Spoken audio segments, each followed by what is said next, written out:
In a small hospital, Tomthan lay motionless on the bed, the IV drip silently dripping drop by drop. Suddenly, a delicate flower petal fell lightly, brushing across his cheek.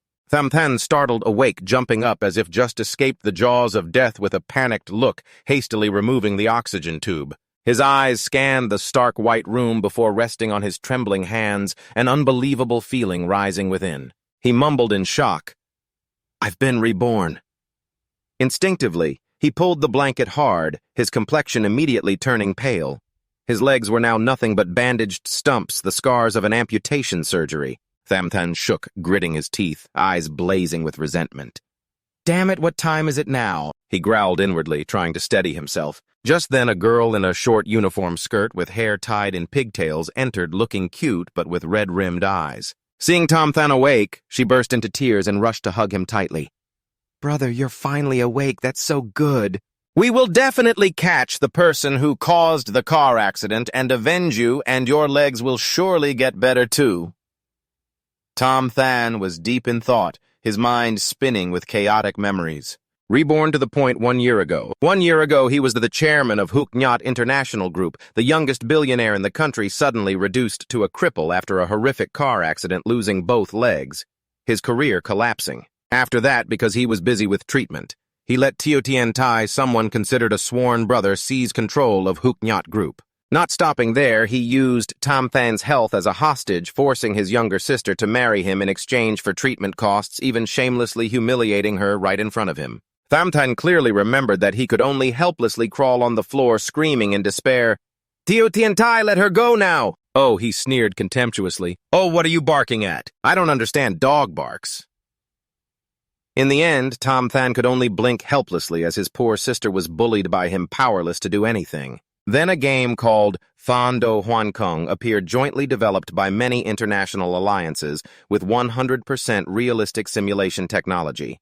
The in-game money had real-world value, and the game quickly caused a global sensation. The key point was that the game character's attributes could affect reality. This should have been a golden opportunity for Tomthan to turn things around, but at that time he was destitute with no capital to invest. In the game, he was just a weakling, easily defeated by monsters, stuck forever in the swamp of failure. Meanwhile, the bastard Teotian Tai, using assets stolen from Tomthan, madly accumulated resources in Thondo Huan Kung, acquiring the highest quality attributes, dominating not only in the game, but also rising to the top in real life. Everything he had originally belonged to Tomthan. Unwilling to accept his fate, Tomthan risked buying a bunch of bombs placed as trash disposals in the house where he called Teotian Tai, but the bastard remained calm, not flinching at all. He curled his lips with contempt. "You really called me all the way to this dog's den just to make a joke out of me. Do you really think a room full of bombs can kill me?" Tomthan clenched the detonator in his hand, his eyes cold as ice. "Well, then let me try a little. You scum, go die along with a cripple like me." With that, he pressed the button.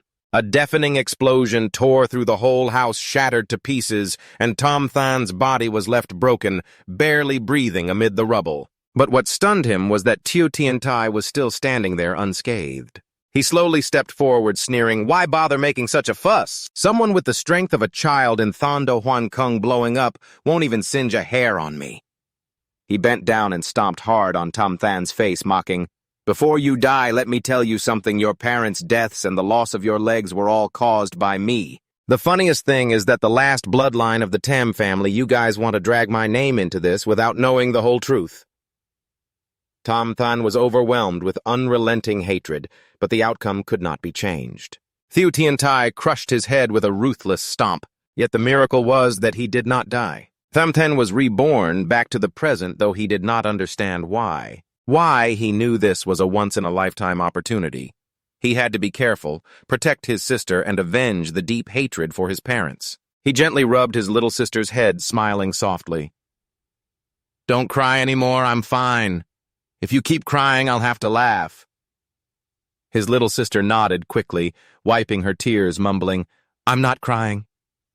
Shenthan frowned, gritting his teeth inside, hiding a burning determination not only to protect his sister, but also to tear that bastard Teotian Tai into 1,000 pieces. But the crippled legs were a predetermined fate. How could he turn the tide? That's right. Shendo Huan Kong, that game just launched, and only a month later did people realize the in-game attributes could affect reality. But this 1 month is the golden opportunity for you to change your destiny. At this moment, your assets have not been frozen yet. You must act immediately.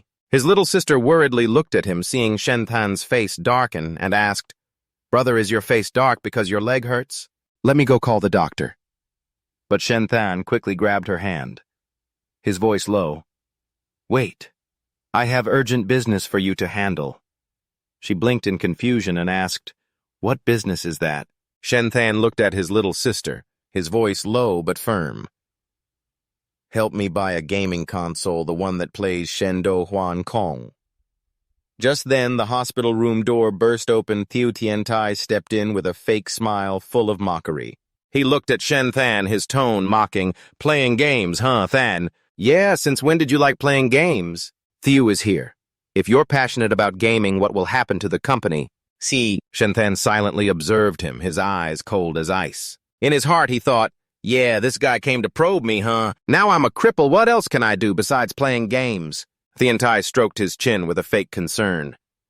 "But I heard that Shendo just launched its beta today. Only 100 gaming cabins are available. I'm afraid you'll have to pay a high price to snatch one. The price is already up to 300,000. Shenthan frowned, his voice steel hard. "I still have the right to spend company money, right? Don't talk about 300 million. I want to buy it, even if it's 30 billion. Little Dong. His little sister panicked and quickly stopped him. "Don't do that." Thieu Tiantai sneered, pretending to be generous. "Fine, then, rest assured I'll buy it for you." He smugly thought to himself, "Not bad. Than, just obediently sit and play the game. That way it'll be much easier for me to take over the management of your company. Then just enjoy the game. In a bit I'll bring the gaming console to the company. No need to worry, you've got me and Little Dong." He reached out to touch Little Dong, but Shenthan quickly pulled his sister into his arms, his eyes sharp as a blade. "Today Little Dong stays here. I want her to take care of me." Inside, he screamed, "If you want to lay a hand on my sister, you're out of luck." Thieu Tiantai squinted, his smile stiffening. All right. He turned and slammed the hospital room door. Standing outside at the hallway, he gritted his teeth, grinding, "That damn cripple assassin, how did he not kill that bastard? Deserves to die. Next time I'll find a tanker truck to see if it can kill you." Then he stormed off angrily. In the hospital room, Shenthan lowered his voice carefully, instructing Little Dong, "Transfer all my money into that game at home, including the company's stocks. Sell everything." Little Dong was stunned, eyes wide. "Are you crazy?" Shenthan took a deep breath, his voice low but full of determination. "No, I'm not crazy. I just want to bet everything on one big game." 3 hours later, Thieu Tiantai spent 500,000 to buy a Shendo Huan Kong gaming cabin for Shenthan. He changed clothes and laboriously sat in the cabin, his eyes flashing with determination. "Shendo Ta is here." The screen lit up the game starting "Please wait." Just seconds later, Shenthan was transported into the virtual space of the game. Here he had a healthy body, legs agile like before. The feeling of freedom was so real it filled every breath. In front of Shenthan, a system panel flashed, inviting him to name his character. Without hesitation, he entered the name Treo Tu Van Ka. Immediately after, the surrounding space shifted as a beam of light enveloped him. The system then continued to prompt him to choose a profession. Shenthan observed the unfamiliar scene, silently thinking, "Everything is exactly like my past life." Before him were the 7 familiar profession choices: warrior, mage, wanderer, assassin, priest, engineer, summoner. Without further thought, he muttered, "Then I'll choose the profession I'm familiar with again. Wanderer!" Instantly, his outfit transformed into a light armor fitting tightly to his body. In his hand, he firmly gripped a finely crafted bow with several sharp arrows. The system announced the profession selection success. "You have chosen the Wanderer profession." Everything was exactly as in his previous life's memory. The system continued in a steady voice, "Very good. Everything is just like last time." Next came the announcement, "You are a distinguished guest using the game cabin and have been specially awarded Bloodline Spirit Level 01. The text explained, "Spirit Bloodline level obtained from Trial Adventurer of Heaven. can gain favor from the spirit race. The effective power of the trial-level harvest adds 10% hit rate, adds 10% critical rate, adds 10% dodge, adds 15% movement speed. But it didn't stop there. The system continued with, you are a distinguished guest using the game cabin awarded a special skill book. See weakness inheritance level. Detect the target's weakness. Attacking the weak spot will cause 100% to 200% damage. Consumes 20 magic value points. Cooldown time is 120 seconds. Skill usable by all professions. Tomthan nodded slightly, thinking to himself, just like my previous life. I have already mastered this skill thoroughly. Then the system announced once more, you are one of the 100 distinguished guests using the game cabin. Congratulations, you have received a special treasure specialization. Immediately, a sparkling treasure appeared in front of Tomthan. He froze, eyes flashing with surprise. Wait, this wasn't here last time. From what he had heard, this treasure contained the innate talent power, the most important element in Divine Map Chaos Void. He reached out to open it, but the system suddenly announced, inside the special treasure is a rare innate talent. To open the special treasure, you need to top up an additional 50,000 gold coins. Do you want to open the treasure? As Tomthan was stunned, heart-pounding, 50,000 gold coins equals 500,000 in-game currency. He took a deep breath and growled inwardly, if I don't spend money now, everything will belong to that bastard later. He clearly knew every new player had a random chance to receive an innate talent attribute. This was a decisive moment. Tomthan smirked internally, excited. He clearly remembered that in his previous life, the earlier you joined Divine Map Chaos Void, the easier it was to get rare abilities. Last time he received an attack attribute with bleeding effect that helped him survive countless battles. But this life with 50,000 gold coins just topped up, he didn't want just something good. He wanted the best. Without hesitation, he shouted, if I don't spend money now, everything will belong to that bastard later. He pressed to open the special treasure. A dazzling light beam shot straight up, brilliant like fireworks. Tomthan was stunned, muttering, damn, this isn't a joke. The innate talent he got was evolution of everything, and there really was such a talent. He took a deep breath, trying to contain his excitement. A supreme innate talent combined with evolution ability isn't something 500,000 gold coins can easily buy. He immediately opened the detailed skill panel. The system clearly showed passive evolution rate increased by 100%. Dropped items downgrade by 0.5%. Chance to trigger mid-level evolution, but reduces the drop rate of second-level items. Note evolution can surpass current high-level items. Active evolution 100%. Items, props, skills, and gems dropped can evolve up 2 levels with a 10% chance. Up to 3 levels with a 24-hour cooldown. Note: this effect cannot be applied with passive effects, and each item can only evolve once. Tomthan smiled brightly, whispering as he closed the attribute panel, all right, this is rebellious power.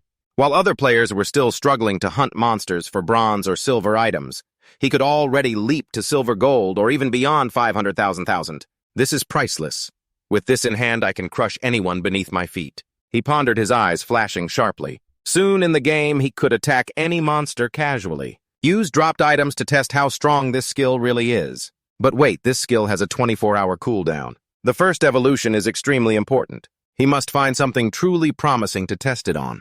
He decisively ordered to unequip gear. Preparation work was done. Next, enter the game. It's time to change fate. Scene shifts to newbie village packed with players crowded in the tight space. Tomthan frowned, muttering, no way, I thought I was the first here. Looking around, he realized this world was full of the wealthy. A group of young men saw the flock of chickens in front of them, their eyes shining brightly, immediately rushing in to slash and kill to gain experience points. The other clueless players also joined in, scrambling to grab food in the chaos. Tomthan stood watching the crowd of players jostling around a single chicken, involuntarily shaking his head in dismay, looking truly pitiful. All this fighting just for a few experience points. He muttered to himself, his eyes scanning the chaotic crowd, not wanting to waste time on these people. He decisively moved deeper into the newbie area. His goal was clear, to seize every moment to claim the boss kill reward. That reward absolutely must not fall into someone else's hands. He told himself this, his steps growing even more determined. Suddenly, the system announced evenly, ahead is the wild monster zone. Tomthan ignored the warning, thinking to himself that he already knew it was dangerous, but he had to kill monsters quickly to level up. He needed the extra rewards from the newbie boss. This golden opportunity could not be missed. However, the scene before him made him pause, his face darkening. On the ground, there was only a newbie bow and a tattered armor set. These two items were basically not worth evolving. He frowned, full of disappointment, but if he didn't use the all-encompassing evolution skill, he wouldn't be able to create distance between himself and other players. Suddenly, an idea flashed in his mind, and Tomthan smiled slyly, reaching out to activate the skill. He touched his virtual body using the all-encompassing evolution skill on his spirit bloodline. A shadowy figure carrying his soul appeared behind him and began to transform. The body's lines became sharp, surrounded by shimmering light. The system announced successful evolution of the Spirit King's bloodline, with a detail auxiliary power increased by 50%. Attack speed and critical damage increased by 100%. Attack rate and evasion increased by 100%. Movement speed plus 4 health and chi limit increased by 1,000 points each level up. Plus 100 health points per enemy. Attacks deal 100% critical damage after 3 turns. At the same time, restore 1,000 health points, doubling the initial health amount. Tomthan was stunned and exclaimed, "This is awesome, I can even evolve the bloodline." With these attributes, hunting monsters in the newbie area would no longer be a problem. He smiled confidently. Now it was time to stomp on them. Just then, a chilling howl came from the bushes behind. Tomthan immediately recognized it as the Wolf Chew, a level 2 monster. Not far away, a group of players was shouting, their eyes shining brightly as they looked at the wolf. "Does this dog still want to run 1/ and it's done? If we can kill it, we can level up. Just accept your death quietly." Hearing the commotion, Tomthan swiftly slipped behind the bushes, his sharp gaze observing the players surrounding the Wolf Chew. "Humph, these guys are smarter," he thought. They formed a team to deal with the monster early in the game. Although experience and item drops would be shared when fighting as a team, the safety factor was much higher. But unfortunately, their survival awareness was terribly poor. "Wolf Chew lives in packs," he muttered, a smirk tugging at his lips. Just as expected. No sooner had the thought crossed his mind than a pack of ferocious wolves charged out, surrounding the players. They all attacked simultaneously, overwhelming their targets. Screams rang out in chaos. "Damn, it's not real death, but this pain is too much. Big bro, save me." But the big brother just screamed back, torn apart by the wolves. "Respawn and meet you all later," quickly dying amidst pitiful cries. Taking advantage of the moment, Tomthan quietly applied the mantis-hunting cicada sparrow tactic, standing behind and shooting an arrow through the head of a level 2 Wolf Chew at the perfect time. With just one move, the monster fell. The system announced the Spirit King's bloodline leveled up, gaining 100 health points, 10 magic points, and 5 free attribute points. Item obtained: evolved wolf meat passive. High-grade wolf meat can be used to restore health. Tomthan picked up the meat, nodding slightly. This one-time use healing food is really important. The remaining wolves immediately focused on him, growling fiercely, their red eyes locking on the new target. Tomthan smiled faintly. "That was just a damage test earlier. Now, let's try a different item." He turned around and activated the Spirit King bloodline, increasing his movement speed by 100%. In an instant, he dashed forward, leaving the wolf pack far behind. With incredible agility, he jumped over a mountain crevice. Long silently admired, impressive, the 3 Spirit King bloodlines not only increase damage, but also boost movement speed by 100%. Without any other equipment enhancement, I could really run as fast as a wild wolf. For a wandering hero like you, speed is a matter of survival. Without this advanced talent, I don't know how much effort it would take to grow strong. He muttered, his eyes flashing with confidence. But he suddenly realized the wolves stopped chasing. Turning back, he saw them retreating in panic, afraid to advance. The system suddenly announced, "You have entered the territory of that forest." Tomthan frowned and whispered, "So we've stepped into the area of higher-level monsters." If he remembered correctly, the forest monsters are level 5. The wolves can only retreat disappointedly, watching the system board intently. A girl approached with a bright smile. "There's a handsome guy over there. Do you want to join our team? We're preparing to take down the monsters in the forest. Do you want to join us, handsome guy?" We were the first ones here when the server launched. Wait, before he could reply, a fat guy in the group said gruffly, "Hold on. Not just anyone can join, you know. That guy's only level 2. If he joins, he'll just be soaking up experience." Tomthan smirked, waved his hand coldly, not bothering to join the group. "You all go ahead and fight. I'm going somewhere else." Another guy in the group sneered. Are you afraid your brain will get damaged? Tomthan turned his head eyes cold and sharp. The efficiency of killing the forest monsters is too low. I prefer to be a lone wolf. The fat guy frowned and continued to provoke. The area below is the most dangerous zone. No one has ever set foot there. Even if we go there, it will still be very dangerous. Do you know what the penalty is after death? Tomthan shrugged, speaking carelessly. If I didn't know, how could I? I'm a low-level rookie who still doesn't know what death is. Planning to teach me, ha ha ha! The fat guy laughed maliciously. First, put all the gold you have here, including your equipment. Even though it's a game, the despair of a painful death is real. What's worse is that the hard-earned experience points will be directly cut by half. Tomthan smirked without flinching. Thanks for the reminder. Goodbye to the two great gods. The girl still tried to hold on anxiously. That's good, or call him over, he's alone and it's dangerous. But the fat guy waved her off. Forget about him. If this fool wants to die, just let him die. Leaving the group behind, Tomthan ventured deeper into the rookie area. Ahead, there was a lone skull lying on the ground. He nodded slightly and whispered, looks like this is the place. The biggest boss in the rookie area. I'm here to die. Just then, a pair of giant eyes opened wide in the darkness, flashing a cold light. A giant serpent slithered forward, its body twisting threateningly, staring directly at Tomthan without any fear. He activated the skill to see weaknesses. The system immediately displayed the level 10 Serpent King boss with a weak point identified on the nape. Tomthan miscalculated at level 2. He only had 200 HP, but thanks to the Spirit King bloodline, he gained an extra 1,000 HP, surpassing even this boss. He summoned a bow, the corner of his mouth curling up, basically no need to think twice. The Serpent King lunged forward, mouth wide open and threatening, but Tomthan just chuckled lightly. At this speed, you can only dream of defeating me. He jumped aside to dodge easily while shooting an arrow, but the serpent's scales were too tough, causing only 29 points of damage. Attack power is still too low, only chipped away a bit of health after all that. He muttered, but his eyes remained full of confidence. Luckily, my speed is fast enough to handle a slow-moving monster like this. I can kite it to death. Tomthan continuously glided lightly, dodging every attack from the King Python. The bow in his hand was always aimed at the weak spot behind the monster's neck, but suddenly it swung its tail, using its tough scales to block the arrow. He gritted his teeth and muttered, damn, it even knows how to protect its weak spot. His eyes flashed with determination. But I, the Bloodline Spirit King, will use speed to overwhelm. Let's see if your tail or my arrow is faster.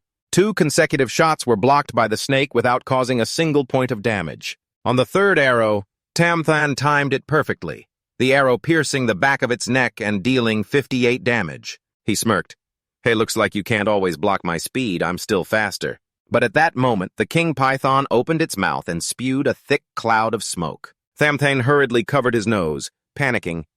Damn, that's poison. The system notified, you have been poisoned, losing 10 HP per second. Isn't it true that I'll be dead in less than 2.5 minutes? He frowned, realizing the snake had climbed onto a high rock, creating distance, clearly intending to let the poison slowly drain his HP to death. But Tomthan suddenly smiled coldly. Looks like I underestimated you a bit. He raised his bow and fired the third arrow this time, empowered by the life arrow of the Bloodline Spirit King.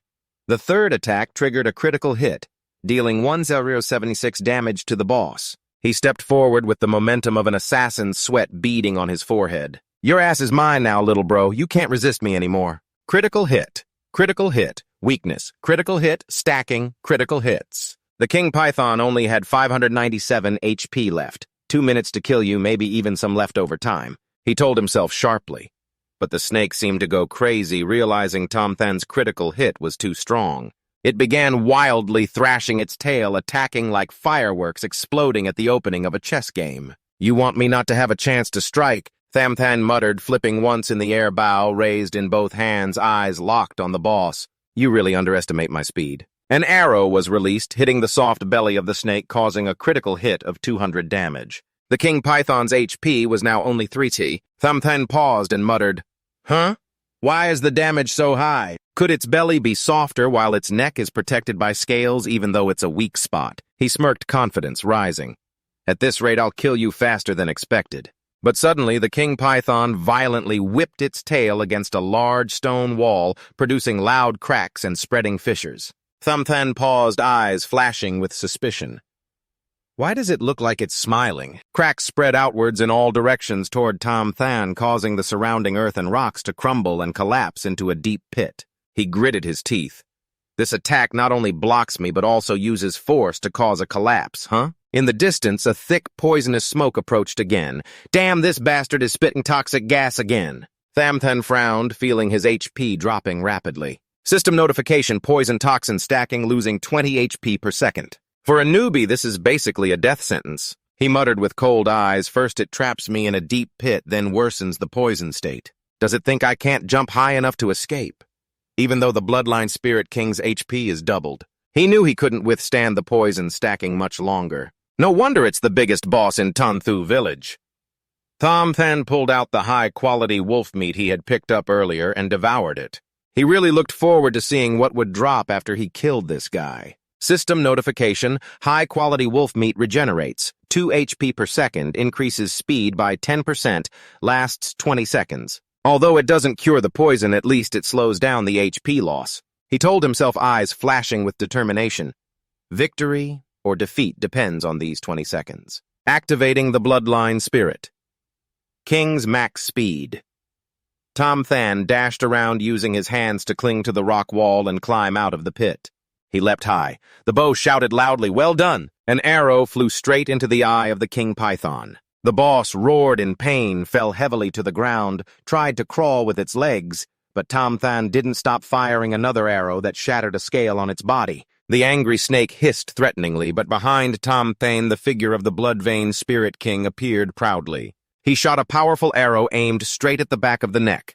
The arrow pierced the boss's head, causing 200 points of critical damage. The Serpent King immediately exploded in midair. The system sounded a reminder the poisoned status has disappeared after the victory. Congratulations, you are the first to defeat the boss. This boss kill has been recorded on the Glory Divine map board. You have achieved a triple announcement on the whole server banner. Hide the ID or not. Tomthan smirked, not bothering with anonymity. The system continued with a special announcement. Congratulations to player Tomthan for being the first to successfully defeat the Serpent King. The players around were still stunned and murmuring. Someone shouted, "Hey, I just logged in. Can we take it easy on the next stuff, right?" Another guy panted, "It's all your fault. Thanks to my intense grinding, I got the top spot." But another guy, sweating profusely, muttered, "No way the average level 3 newbies already have someone who single-handedly killed the boss." Nearby, 3 guys who just killed a monster in the forest plopped to the ground, panting hard. They laughed together, eyes sparkling with hope. "I wonder what the first kill boss reward is." Heh, it's definitely some high-value gear. The fat guy glanced at the girl in the group and grinned. "We're experts at taking care of the girls." Next, probably some flowery praise from the girl for us, huh? But before they could gloat, a dazzling announcement appeared across the entire server player. Tomthan has defeated the Serpent King and received 1,000 reputation points. A silver-ranked Dunko Bao group was stunned. The fat guy growled, "So there's someone even stronger than us." "Who is this guy? Who the heck is this Tomthan?" Meanwhile, for Tomthan, the system announced congratulations on killing the boss and receiving 1.5 times experience. Your level has increased to level 7. He smirked and muttered, "Didn't expect to jump 5 levels in one go." Really dangerous, the higher the level, the bigger the rewards. The system continued, "You have 30 unallocated attribute points." Without hesitation, Tomthan put all points into agility. His current 4 attributes showed attack power, 65 strength, 6 agility, 39 spirit, 5 defense, 8 HP 1, 860 mana, 50 accuracy, 80% evasion, 15% attack speed, 1.5 movement speed, 18 luck, 0 willpower, 0. He nodded in satisfaction. For a ranger, agility increases attack power, evasion, attack speed, and movement speed. Current HP even exceeds that of a warrior. Isn't that a tank Heavenly Fox opening? Heh. Attributes allocated, he moved on to check the dropped items. Suddenly, a brilliant golden light flashed before his eyes. The system announced passive evolution. The quality of dropped items automatically upgraded from 10 silver coins to 10 gold coins. Tomthan was stunned, then laughed. "Ah, fake silver coins turned into gold coins." 10 gold coins in the newbie area when the server just launched are legendary riches, aren't they? Others only get 1 silver coin per monster kill. The light on his arm didn't stop flashing again with a dazzling golden hue. Tomthan raised an eyebrow, heart-pounding, gold color. Could it be the second evolution triggered? Great! Let me see what nice loot drops this time. At that moment, the coin flashed again, upgrading to crystal coins, a rare currency extinct in divine map Huan Kong. Tomthan held the sparkling gem in his hand, eyes shining with amazement. Crystal coins, I heard about these in a past life, but never saw one in person, definitely useful later. According to the system, crystal coins are not only for buying special items from NPCs, but also significantly increase their favorability. He carefully stored the gem, then opened his inventory to check the items dropped by the Serpent King. First was the Silver Serpent. White-silver single sword. Adds 28 attack power, 7 strength, 5 agility, requires assassin or warrior class level 8 requirement. Special effect. Snake's Kiss consumes 20 energy points, adds triple snake poison effect. Tomthan sighed, shaking his head. Obviously, the bow isn't useful to me at all. Still, he smirked, selling it would probably earn him a bit. He moved on to the next item, and his eyes immediately lit up brightly. This item isn't bad. Than Lun Kai Zap Buk Ngun Defense. 25 health. Plus 200 stamina. Plus 10. Level requirement. 10. No profession requirement. Special effect, Lan Thuan grants a 300-point shield at the start of battle. Cooldown time, 300 seconds. He muttered, I remember the normal quality Than Lun Kai Jap only adds basic attributes, no special effects. But the Bok Ngun grade has the Lan Thuan effect. Why do I have to wait until level 10 to use it? This boss is only about level 4 or 5. How come it can't improve the equipment quality? Suddenly he remembered the system just notified me that I received a Dung Ko Bao Bok Ngun. Open it and hope it's not some trash from another profession. He activated Dung Ko Bao and a skill book flashed, legendary that Tin Lin Cho Tien. Target consumes 50 magic points. Effect shoots 7 consecutive arrows at the target, each arrow dealing 1% of max HP as true damage. Cooldown 60 seconds. Level requirement 10. Tomthan was so happy he almost shouted, "Damn it!" This is the divine exclusive skill for archers. But he immediately frowned, having to wait until level 10 again. He pondered, eyes flashing determination. Once I hit level 10, my damage will improve drastically. I have to seize the moment to level up. Just then, a faint cry for help echoed from deep inside the cave. Is anyone there? Help me! Tomthan furrowed his brow, stealthily approaching and peeking inside. A girl with a seductive appearance wearing tight clothing said, Young sir, could you help me a bit? I hid down here to escape that giant serpent. The system displayed information about the NPC Madam. Tomthan was startled, thinking, Madam, isn't she the NPC with a hidden quest? He replied coldly, The giant serpent has been defeated by me. You can come out now. The girl acted coy, her eyes sparkling. But my leg is injured. Young sir, could you carry me out? Tomthan looked at her provocative posture. His face involuntarily flushed, muttering, Oh boy. Despite feeling shy, he did as asked and carried her out of the cave. The girl smiled brightly. Thank you so much, young sir. If it weren't for you today, I might have died here. Next time we meet, I'll treat you well. Oh, Tomthan frowned, his voice sharp. Why next time? He immediately let go, causing the girl to fall to the ground. She clutched her back, pretending to be in pain. Oh, no choice. The only way I can repay you is with this body. Don't you want it? She winked intentionally, her tone provocative. But Tomthan stepped forward, eyes blazing with anger, saying, Enough, I don't want that. Seeing his resolve, Madam laughed teasingly. Hey, clever, no way to hide it from you. She suddenly pulled a gleaming dagger from her chest, the black blade Nguyen Na. The copper dagger requires the assassin profession. Tomthan flicked the dagger away, his gaze threatening. Last chance, give me the hidden profession. Madam pretended to be naive, forcing a smile. Hidden profession? What's that? What are you talking about? Tomthan curled his lip, his voice icy cold. Fine, you're forcing me. He stepped closer, whispering, You have a 14-year-old daughter named Ko nearby, right? Looks like I have to find that girl. His words made Madam's face pale and panicked. How do you know about this? She lowered her head, trembling voice. All right, I'll help you open the path to the hidden profession. Tomthan snorted coldly. Wouldn't it have been better if you did this earlier? Madam began to dance gracefully and skillfully like an experienced courtesan. A magic circle gradually formed beneath Tomthan's feet, glowing mysteriously to signal the activation of the hidden profession path. Madam smiled and explained with a meaningful tone, "This is the trial for the hidden profession. Once you pass this stage, you will gain that hidden profession." Tomthan nodded, eyes lighting with excitement. "Not bad, thank you."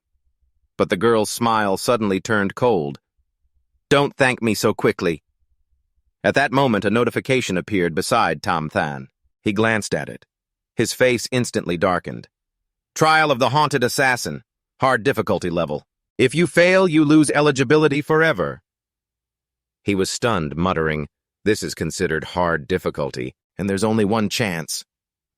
Hey, something's off here. I'm only level 7 at most. I can only fight at the beginner or intermediate level. Such a difficult level, isn't this just mocking me?" You try to lift your foot, but the magic seal on the ground holds you tightly, making you unable to move.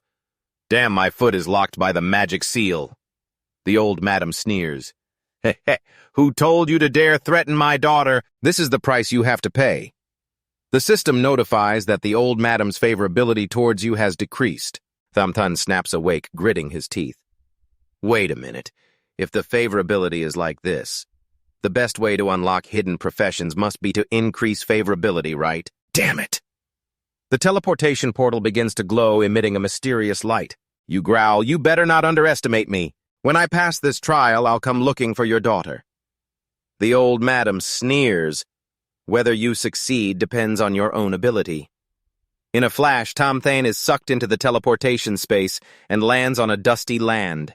Coughing, you brush the dust off your body, muttering, "Why did they bring me here?" The system sounds, difficulty level Dark Leech trial begins. If you die, you permanently lose the qualification to become a shadow hunter. Tomthan frowns. This is really tough. Looks like I only have 2 choices: pass the trial or die. Suddenly the ground beneath you shakes. An object rises from the sand, accompanied by a terrifying roar. Tomthan jumps up, shouting, "Oh my God, is this the trial enemy?" Other tentacles slowly emerge, surrounding you. You activate your skill, seeing its weak points, and information appear: level 5 Earth Sand Elite. Attack power 45, defense 30, HP 2000. Weakness is the tentacle in the middle. Tomthan uses his bow of yang, eyes cold. Though not high level, this thick flesh. "I'll shoot an arrow right here." An arrow fires, hitting the weak spot, deducting 130 HP. You smirk. Luckily, this Jiahua is bulky. If it comes out of the sand, just shoot its mouth and I can take it down quickly. The Earth Sand Elite lunges at Tomthan, tentacles swinging wildly. You sneer, eyes sharp. Stupid, you still dare to attack head-on. And swift as a blade, you dodge the attack, but the impact causes rocks and dirt to shatter, inflicting some damage on you. Wow, Jiahua's impact power is strong. If I got hit directly, I might have been crushed to pieces. You stand up, scanning around, but the monster has disappeared, hiding again. You look down at the ground, frowning. This is going to be tough. If it keeps hiding under the sand, it'll be hard to track its moves. Tomthan mutters, "This guy moves flexibly underground. When it appears, I only have less than a second to react. Not sure I can dodge all its attacks." You look around and spot a tall stone pillar ahead. Need to find solid footing to reduce the attack area. Without hesitation, you jump up, dodging blindly. "You bastard, I'll just gamble on luck." Luckily, you pick the right direction and land on the stone pillar. Your body hits hard but stays safe. Nice, that worked. When the monster burrows underground, its temporary effect ends. Tomthan smirks. "Your attacks are too predictable. Just find the pattern. Dealing with you is child's play." You grip your bow tightly, eyes sharp and waiting. Suddenly, the sand shakes the earth. Sand Elite's mouth, full of sharp teeth, opens wide.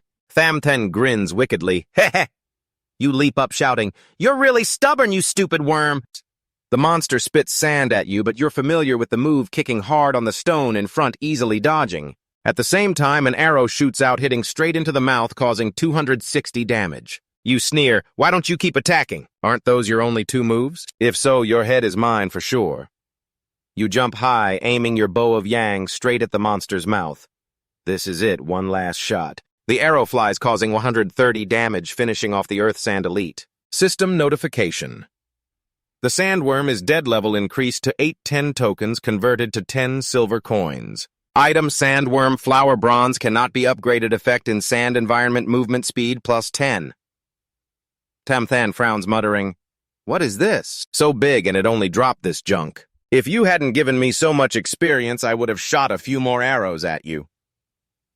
Suddenly, the stone pillar in front of Tomthan lit up, a character on the stone tablet flashing brightly. He frowned and muttered, "Huh? Why is the script on this stone tablet glowing? Wait a minute, there are 8 identical characters, but only the bottom one is glowing." Before he could think further, the ground shook, and 7 elite Earth Sand Tribe insects suddenly emerged from the sand. He gritted his teeth. "Yeah, just as I thought. Looks like I have to kill them all to pass this level. If this weren't a trial in a demon place, it would really be a prison for players."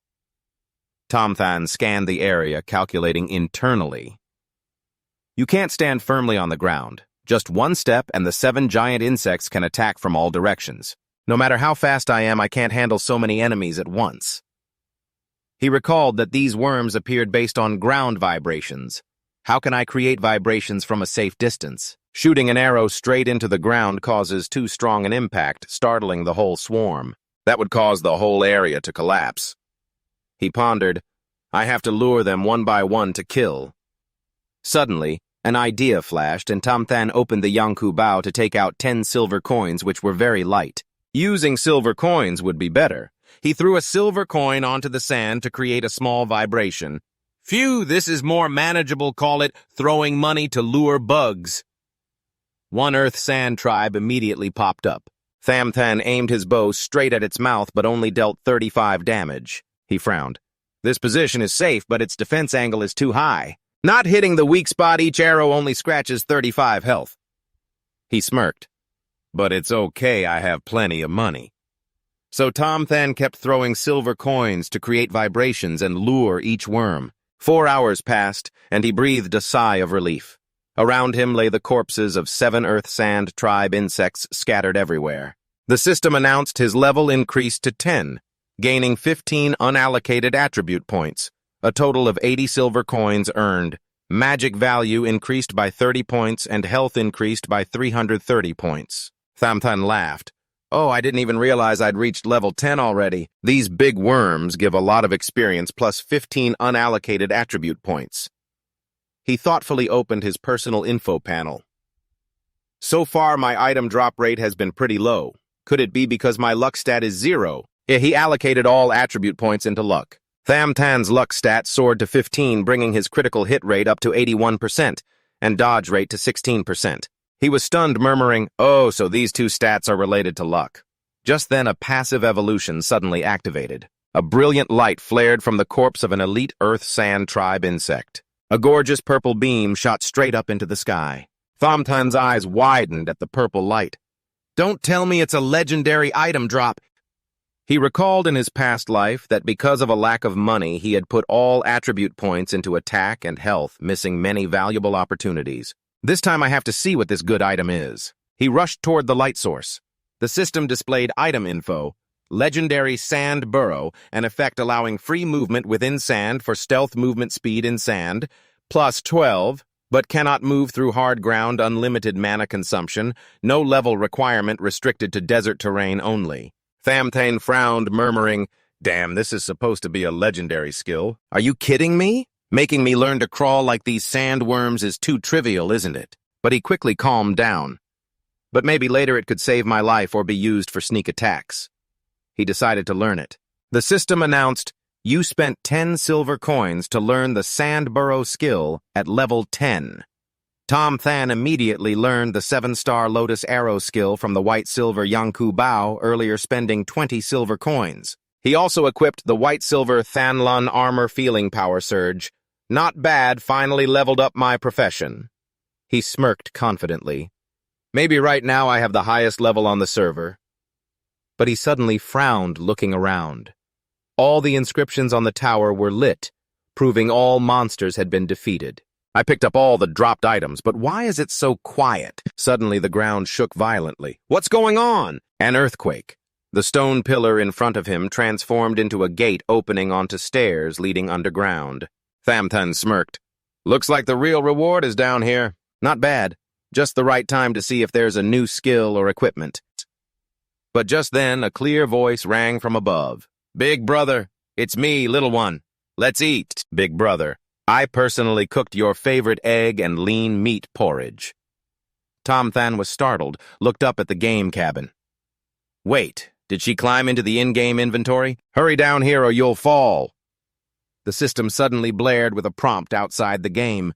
"Someone is calling you. Do you want to exit the game?" Tomthan frowned and immediately declined. "If I leave now, I won't clear the level and I'll lose the chance to get the hidden profession." "Absolutely not." He shouted into the cabin to his sister, "Don't make noise, I'm playing now and can't be disturbed."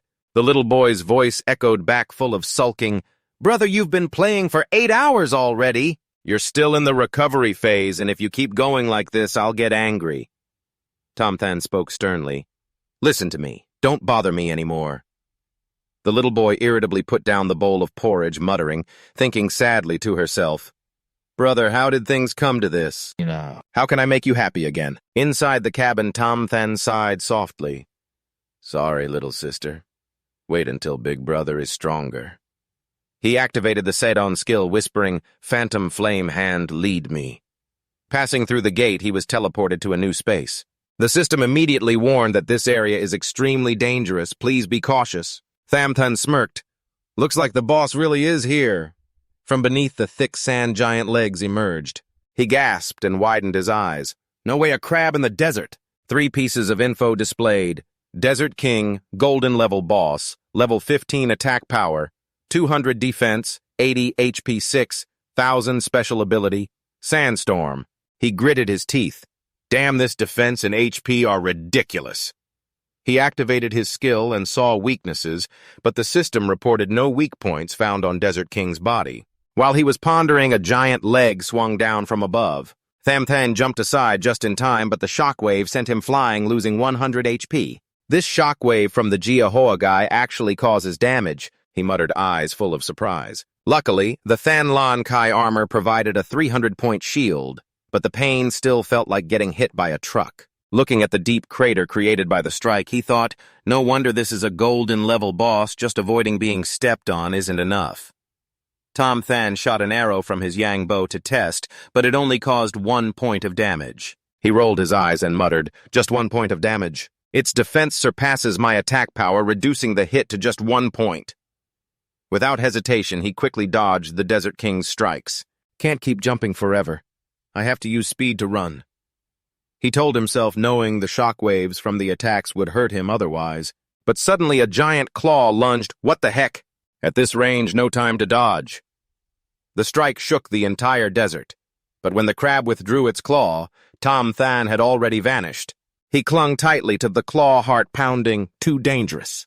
The Desert King sensed him, growled, and fiercely flicked its claw. Tomthan jumped high, angrily cursing, "You bastard, do you really think I have no way around this?" He activated 7-star linked arrows, 7 arrows flying swiftly toward the beast. The boss's HP dropped by 61 plus a critical hit, subtracting 122 points. Landing on the ground, Tomthan gave a faint smile. 7-star linked arrows. Each arrow deals true damage plus 1% max HP, pretty powerful.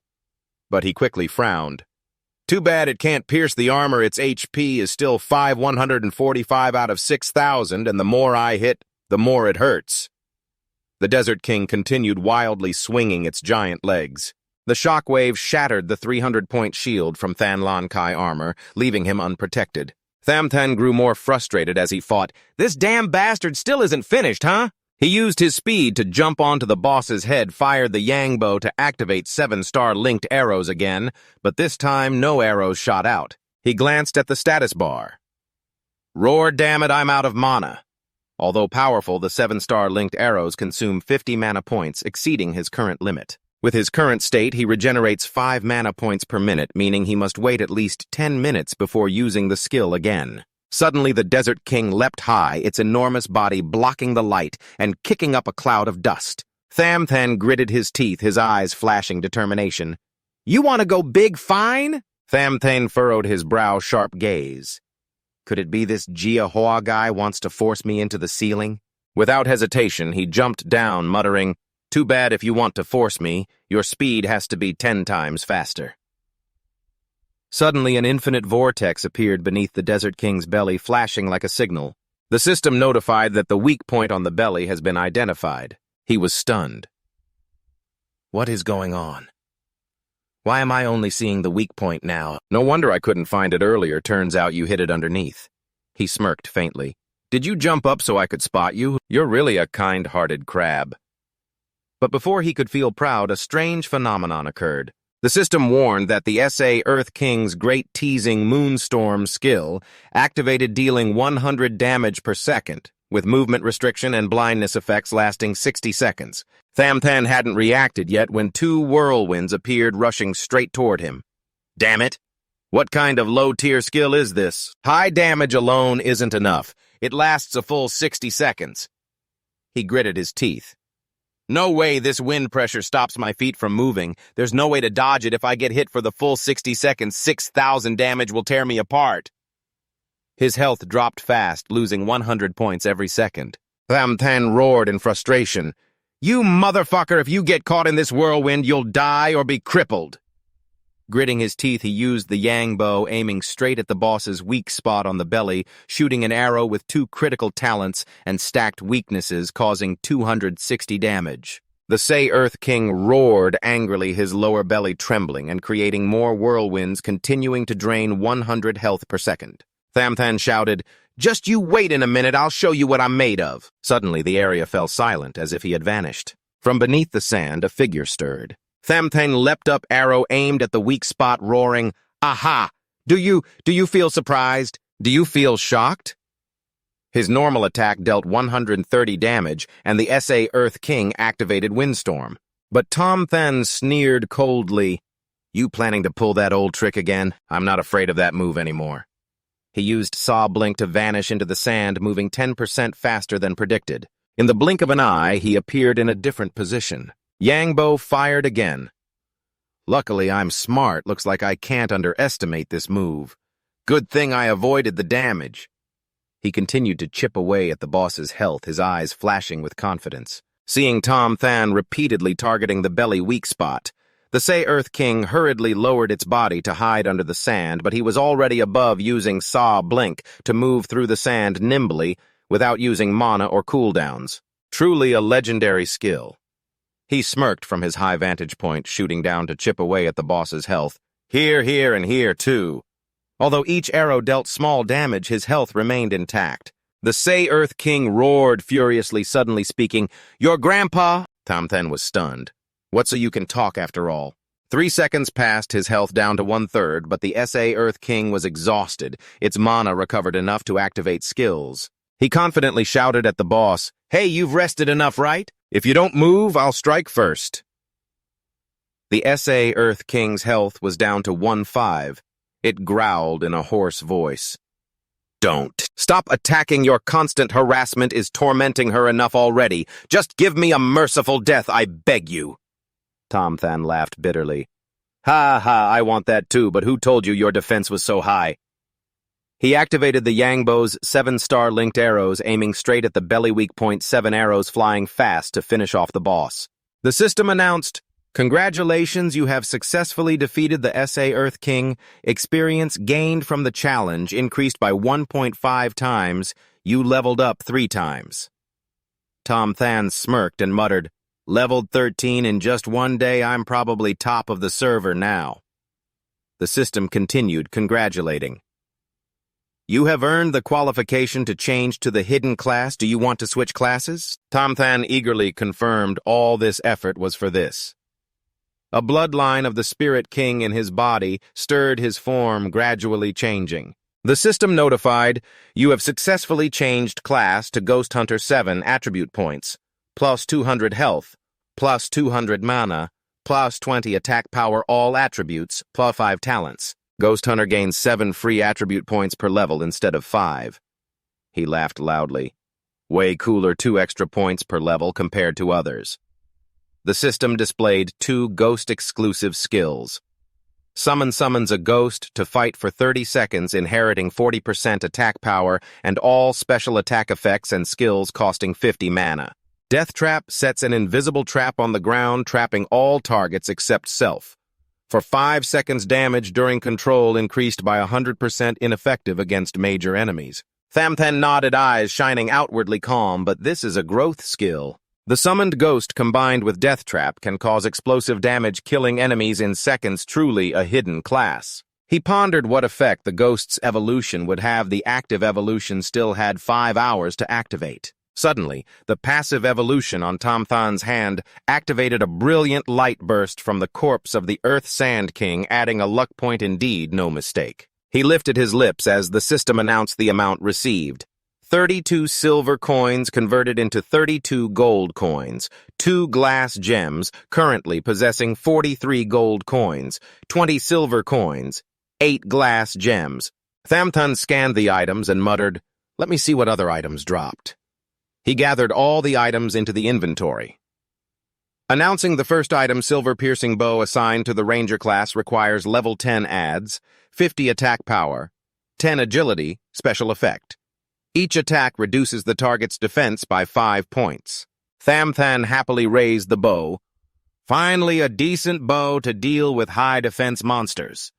The second item, silver diamond shield, no class requirement, adds 12 attack power, 7 agility. Special effect increases arrow shooting speed. He nodded and immediately equipped it, very suitable. The third item, silver golden greatsword, assigned to the warrior class, requires level 12 adds, 10 strength. Special effect, swinging the sword releases golden sword energy, causing 30% additional attack damage. Tomthan shook his head. Looks cool, but I can't use it, pity have to sell it. But it's okay to keep it as a gift later. The fourth item, silver life talisman, no class requirement, adds 10 defense. Special effect, regenerates 10 health points per second when not in combat. He equipped it immediately and muttered, 4 talisman items, just 3 more to complete the set. With 21 unallocated attribute points, he put them all into agility. Current attributes: HP 2920, attack power 180, agility 82, strength 11, spirit 10, mana 280, 3 defenses 33, luck 20, charm 8, accuracy 85%, evasion 20%, attack speed 2.0, movement speed 24. Suddenly, the system announced, "Because you have played for over 15 hours, the system will forcibly log you off." Tomthan froze, shouted, "Huh, wait, I can still play." But when he came to, he was logged out back to reality. He took off his gaming headset and sighed. "I'm an adult. Why do I have an anti-addiction system? I've been playing non-stop and don't feel addicted at all." Still, he smirked, eyes flashing with determination. "Everything is going smoothly. If this continues, soon I'll make Mac 13 and those traitors pay." After searching for a while, Tomthan found Tudong sleeping soundly on the bed in his hospital room. He shook his head with a smile. "Searched all over and she just hid here sleeping." His gaze stopped on the bowl of porridge Tudong brought. Its gentle aroma and careful presentation looked quite good. Tudong had been pampered like a princess since childhood, her 10 fingers never touching water to take care of him. He thought she must have suffered a lot of loneliness and felt a surge of pity. "After I take revenge, I will definitely give you happy days." He took a spoonful of porridge to taste, but immediately mixed emotions arose.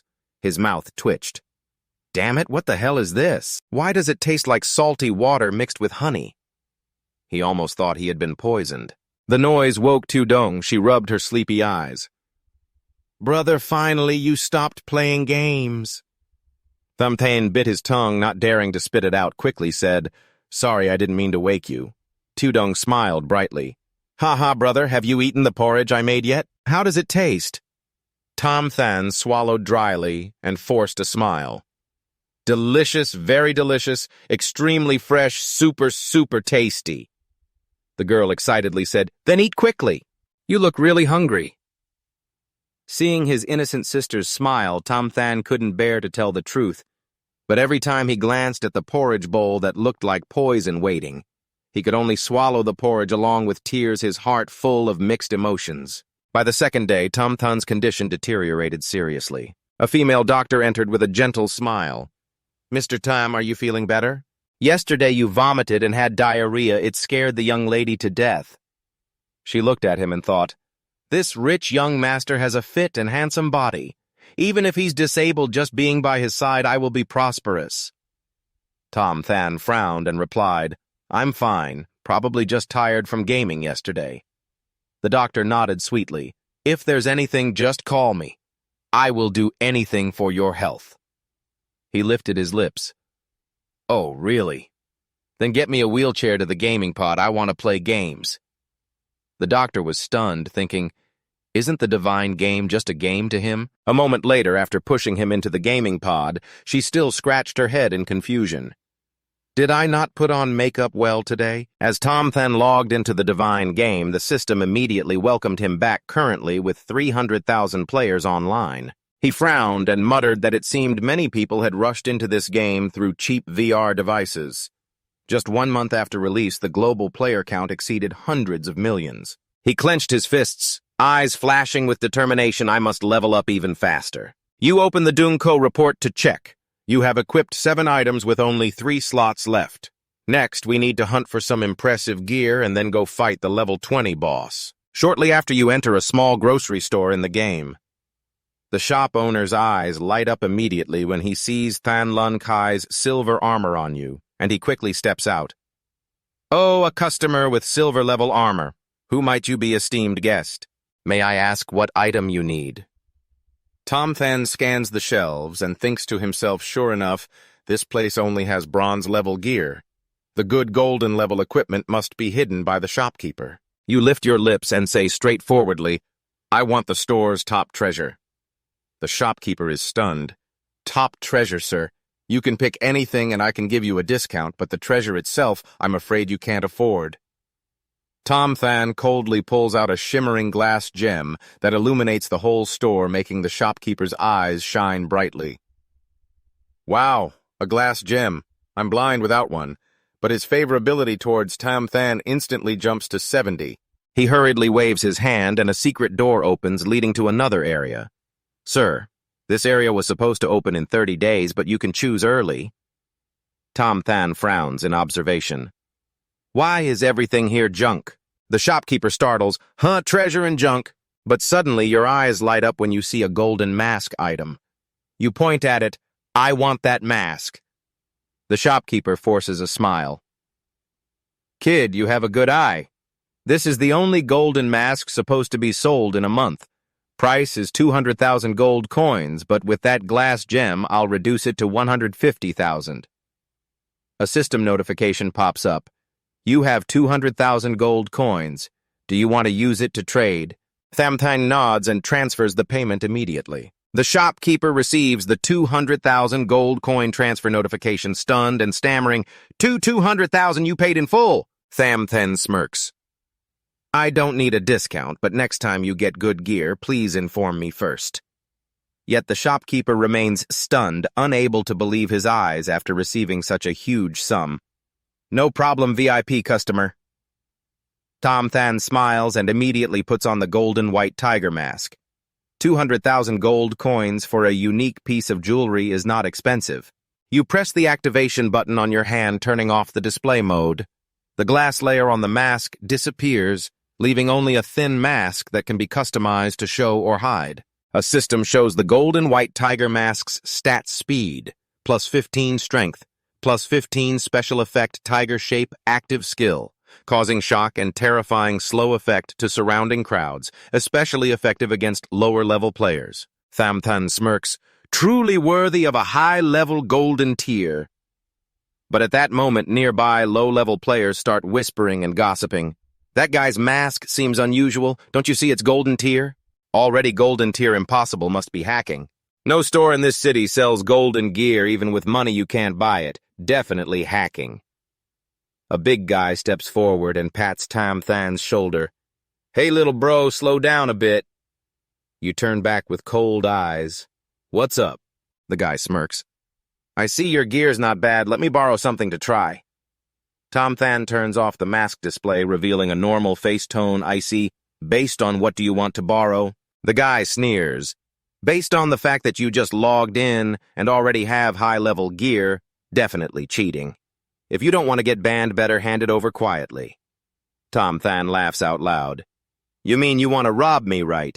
From afar, whispers rise. As the crowd grows, someone shouts, the high-level bro just got trouble, people saying he cheats. Oh, let's go check it out. The guy's companions raise their voices. You know how to rob, that's good. One in the gang shouts excitedly to the crowd. Everyone, this guy hacked to level up. Let's teach this fraud a lesson. Another guy smirks in front of Tomthan. All right, be reasonable and hand over the gear, or the three of us will send you back to the respawn point once I'll hit you just once. Tomthan scratches his head and sneers.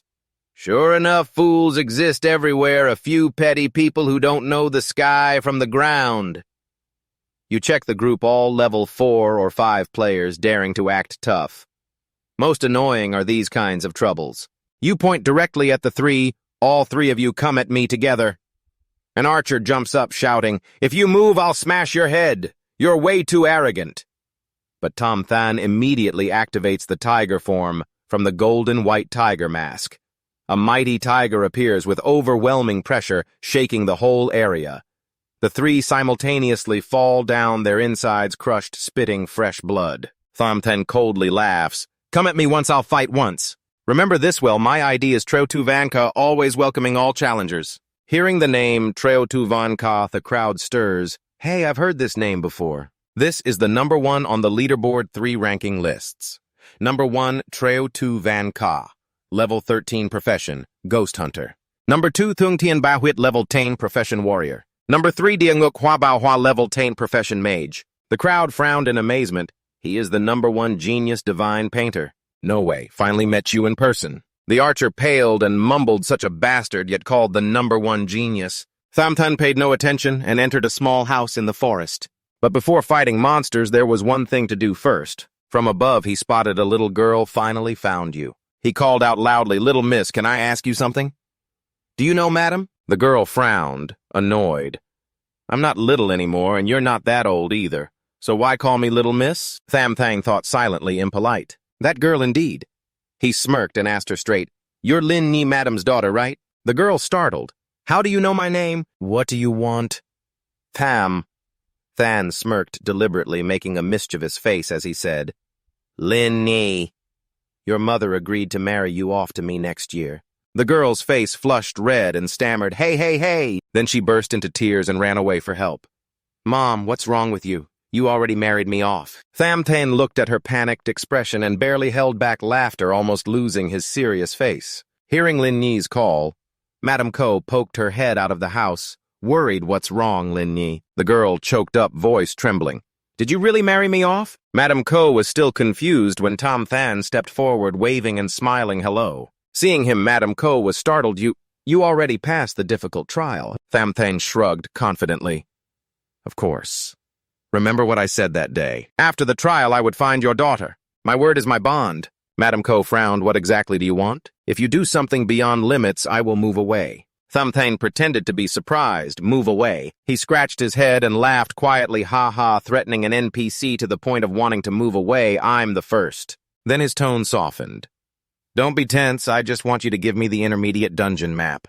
Madame Ko shook her head. I don't have such an item. Tomthan clenched his fist. Radiating pressure, seems like, unless I show you some power, you won't admit it. Madame Ko panicked, grabbed Lin Ni's collar and stepped back as if ready to take a punch. But Tomthan didn't attack. He smiled and opened his hand, revealing a sparkling crystal gem. Don't just stand there.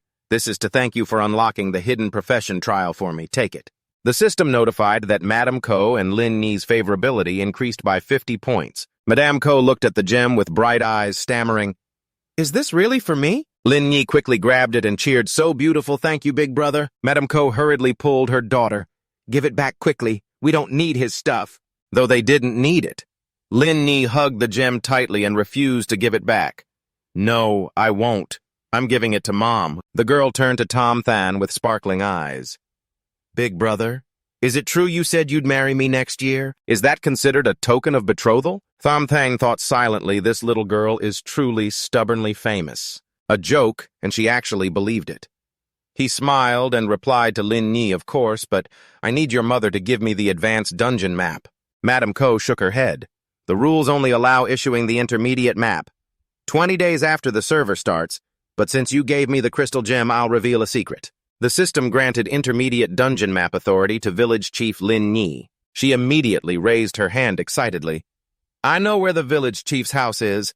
I'll take you there. Scene shifted to a small house. A female village chief was reclining on a chair, enjoying a midday nap in the sunlight, mumbling, napping like this definitely increases blessings. Nonsense. Who says lying down too long harms health? Suddenly, Tomthan's figure appeared and approached Lin Yi, happily jumped up and sat straight on her, causing the chief to cough violently and spit blood. Cough, cough, indeed not good for health. She shouted, Who is Lin Yi? Why are you looking for me? Tomthan sat down on a nearby stone and said briefly, I need the intermediate dungeon map to leave Newbie Village. Lin Yi pointed at him. It's him.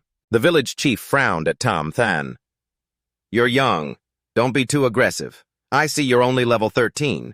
Come back when you reach level 20. Tomthan coldly tossed a crystal gem onto the table. So what if I have this? The village chief looked at the sparkling gem and broke into a big smile, trying to bribe me. Yeah. Do you know why I became the village chief? Because I'm upright and just. But her hand quickly grabbed the stone and put it in her pocket. Ko Lin Yi frowned, snatched the stone back with 2 fingers, and threw it at Tomthan. If the village chief is upright, and just then give it back to brother. Tomthan smiled quietly. This girl isn't as terrible as the rumors say. He looked at the village chief with determination. If it's for my own good, then give me the intermediate level map. The village chief shook his head. You're only level 13. Even though you level up fast, the lowest level of the intermediate insect dungeon is 20. If you go, you're looking for death because of player experience. I can't give it to you. Tomthan smirked. What if I can prove my strength? The village chief was surprised. You really want to do that? All right, then I have a task. If you complete it, I'll give you the intermediate map and see how you do. He nodded. All right. The village chief sighed, looking down the mountainside. Every year, this village is attacked by a pack of wolves. Occasionally, some brave players come to help fight them off, but no one has been able to solve it completely. The reason is behind the wolves, there's a great elder white wolf king. Kill it and bring back its wolf head. The system displays a quest notification side quest. White Wolf King. Hard level rewards. Intermediate dungeon map title Wolfpack Slayer and 10 silver coins. Will you accept? Tomthan nodded and accepted the quest, then stood up coldly. Prepare the map. I'll be back. Ko! Lin Yi suddenly grabbed his hand, eyes shining brightly. I want to go too. If not, how can you protect me? Tomthan frowned. Don't cause trouble, go find your mother. The stubborn girl. No, I want to go. I want to protect the village and defeat the white wolf. Seeing it was hard to convince her, he turned to the village chief. Can the village caretaker go instead? But Ko Lin Yi shook her head and shouted, I want to go! I want to go! The system suddenly announced a mission condition. You must protect Ko Lin Yi safely. Tomthan turned pale and muttered, Oh, damn it. Ko Lin Yi took the opportunity to jump onto his shoulders, holding tight. Didn't you say you'd marry me in the future? Tomthan was startled. Hey, are you a monkey or what? Don't climb on me. The girl whined tearfully. I can't let you risk it alone, He sighed helplessly. All right, you win. I'll take you with me. Ko Lin Yi cheered awesome. In the dark forest following the quest directions, Tomthan confirmed this was the place. Ko Lin Yi shivered. This place is too dark. Suddenly, a scream echoed from afar. Tomthan frowned. There are people over there. Let's ask for directions. There, a group of players from level 5 to 7 were fighting monsters. Tomthan asked the group where the Wolfpack den was. A guy in the group looked at him arrogantly and asked what he was doing in this area. We've taken over and don't allow leveling here anymore. Tomthan frowned. Taken over. What do you mean? The guy sneered. Don't you know the biggest guild right now? He pointed to the tattoo on his arm, arrogantly. No, the Green Snake Gang. He sneered and mentioned the forest area ahead is also controlled by us. Want to level up, pay the membership fee first, or get lost and go kill chickens in the newbie village. He glanced at Ko Lin Yi and smirked. Hey, little girl, what's your deal? A quest NPC, none of your business. Tomthan mocked coldly. You guys level up like this so inefficiently. The guy roared. What the hell do you know? Low-level wild wolves, but safe got it. Suddenly, Ko Lin-Yi trembled, hiding behind Tomthan, calling out, Brother, it's coming. He turned, sensing a fierce killing intent blazing. A giant wolf with glowing red eyes was approaching behind the players. Without hesitation, Tomthan grabbed Ko Lin-Yi and leapt up to a high tree branch. The people below laughed mockingly. That's right, get lost. No money and you want to level up, dream on. Tomthan thought silently. These guys are really stupid. Such strong killing intent and they can't sense it. Ko Lin-Yi trembled, sweat pouring down. The players finally turned around, only to see the giant wolf's open mouth. A girl in the group was swallowed, leaving only her legs on the ground. Everyone's horrified. The rest panicked, crying and running away. From the White Wolf King's mouth, a black mist spread, then it vanished into an illusion. A trembling man pointed. It disappeared. But right after that, the White Wolf King appeared behind them, sharp claws, flashing black light, tearing through the air from above. Tomthan observed the information display system. White Wolf King, level 20, HP 4000 speed, 40 attack power, 300 defense, 50 evasion, 37% weak spot at the eye belly, 1 temporarily unidentified skill. He frowned and muttered that something was strange about the speed 40. It couldn't disappear suddenly like that. He would have to try more to find out. Suddenly, Ko Lin-Yi grabbed Tomthan's hand tightly to stop him. What are you doing? Let go. Little girl worriedly said, Don't do that. It saw you but still attacked that player. Her mother has to chase after it. Tomthan carried Ko Lin-Yi down from the tree, but she struggled and couldn't be calmed. The person just now had grudge value against the White Wolf King for killing too many wolves. If he took on that grudge with his current combat power, he would definitely die. So he had to prepare carefully first. Tomthan nodded silently, thinking, yeah, reminders from NPCs with high goodwill usually aren't wrong. He turned to the little girl and asked, So when will we find it? Ko Lin-Yi smiled brightly and pulled a piece of paper from her pocket. Don't worry, I already have an automatic navigation map.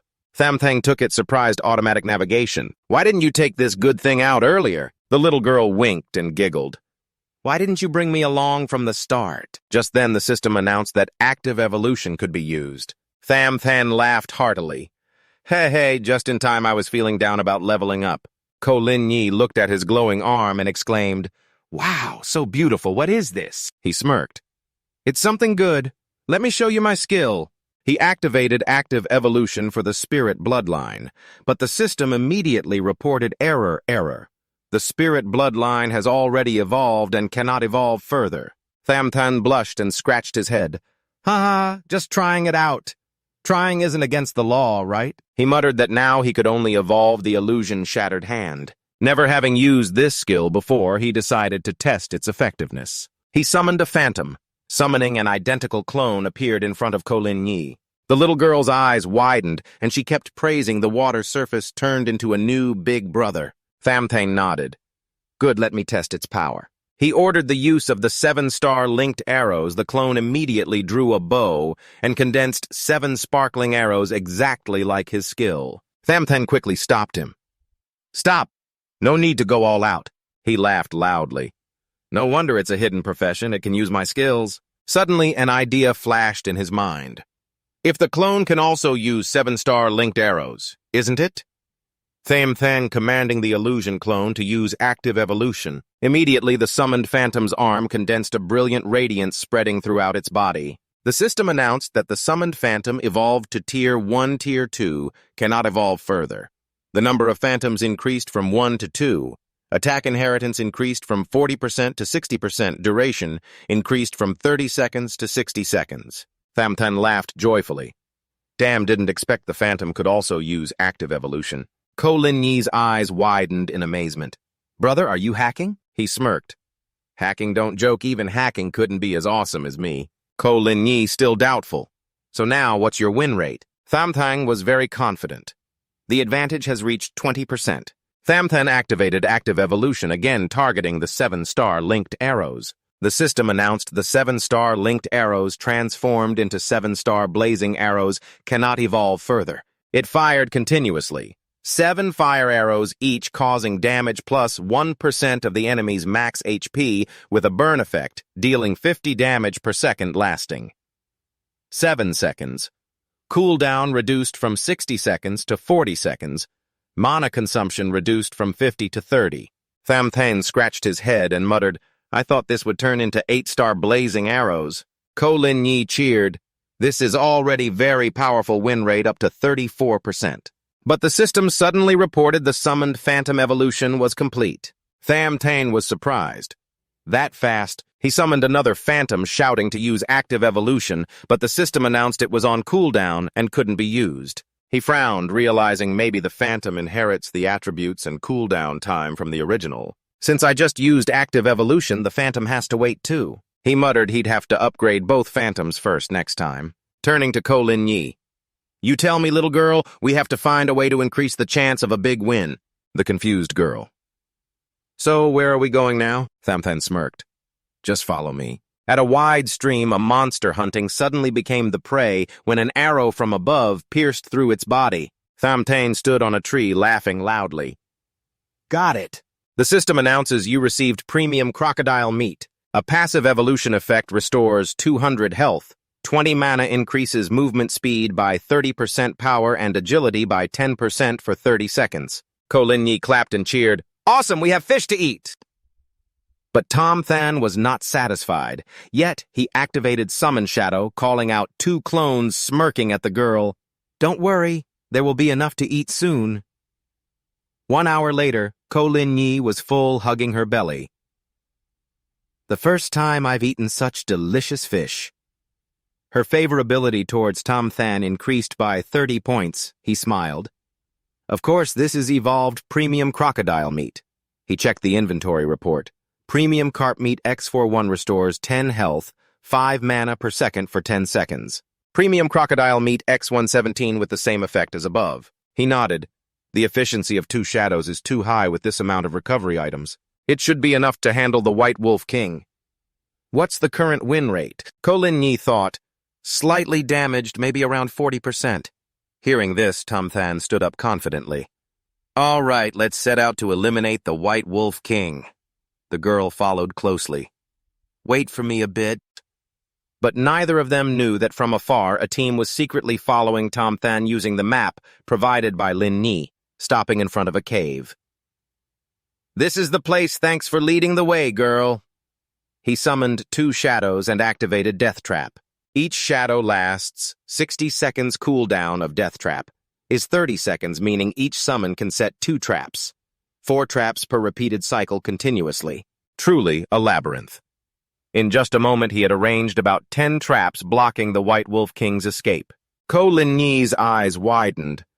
"Brother, this is too extravagant, but strangely the win rate still hasn't increased." Tomthan frowned. "White Wolf King is very fast. I'll make sure it has nowhere to run." He ate a piece of premium crocodile meat to replenish 200 mana, his gaze sharp. Ko Lin-yi was still worried, but the win rate still hadn't reached 50%. He pointed upwards, smiling confidently. "The rest stay here quickly. Hide behind that tree. I've set traps to protect you. No matter what happens, don't come out." The girl nodded. "Okay." The traps were perfectly concealed. Tomthan shouted loudly into the cave, "Come out, White Wolf King!" From inside, glowing red eyes appeared. The monster immediately showed up, full of killing intent. Tomthan chuckled coldly. "Come out, you're trapped by me!" But the White Wolf King seemed to sense danger and refused to come out, even retreating deeper into the cave. He was startled. "It's retreating? This guy is really cautious." He shouted sarcastically. "A proud Wolf King acting like a turtle hiding its head," Ko Lin-yi muttered beside him. "I want to see what skills you have. If you really have the ability, I'll agree to marry you."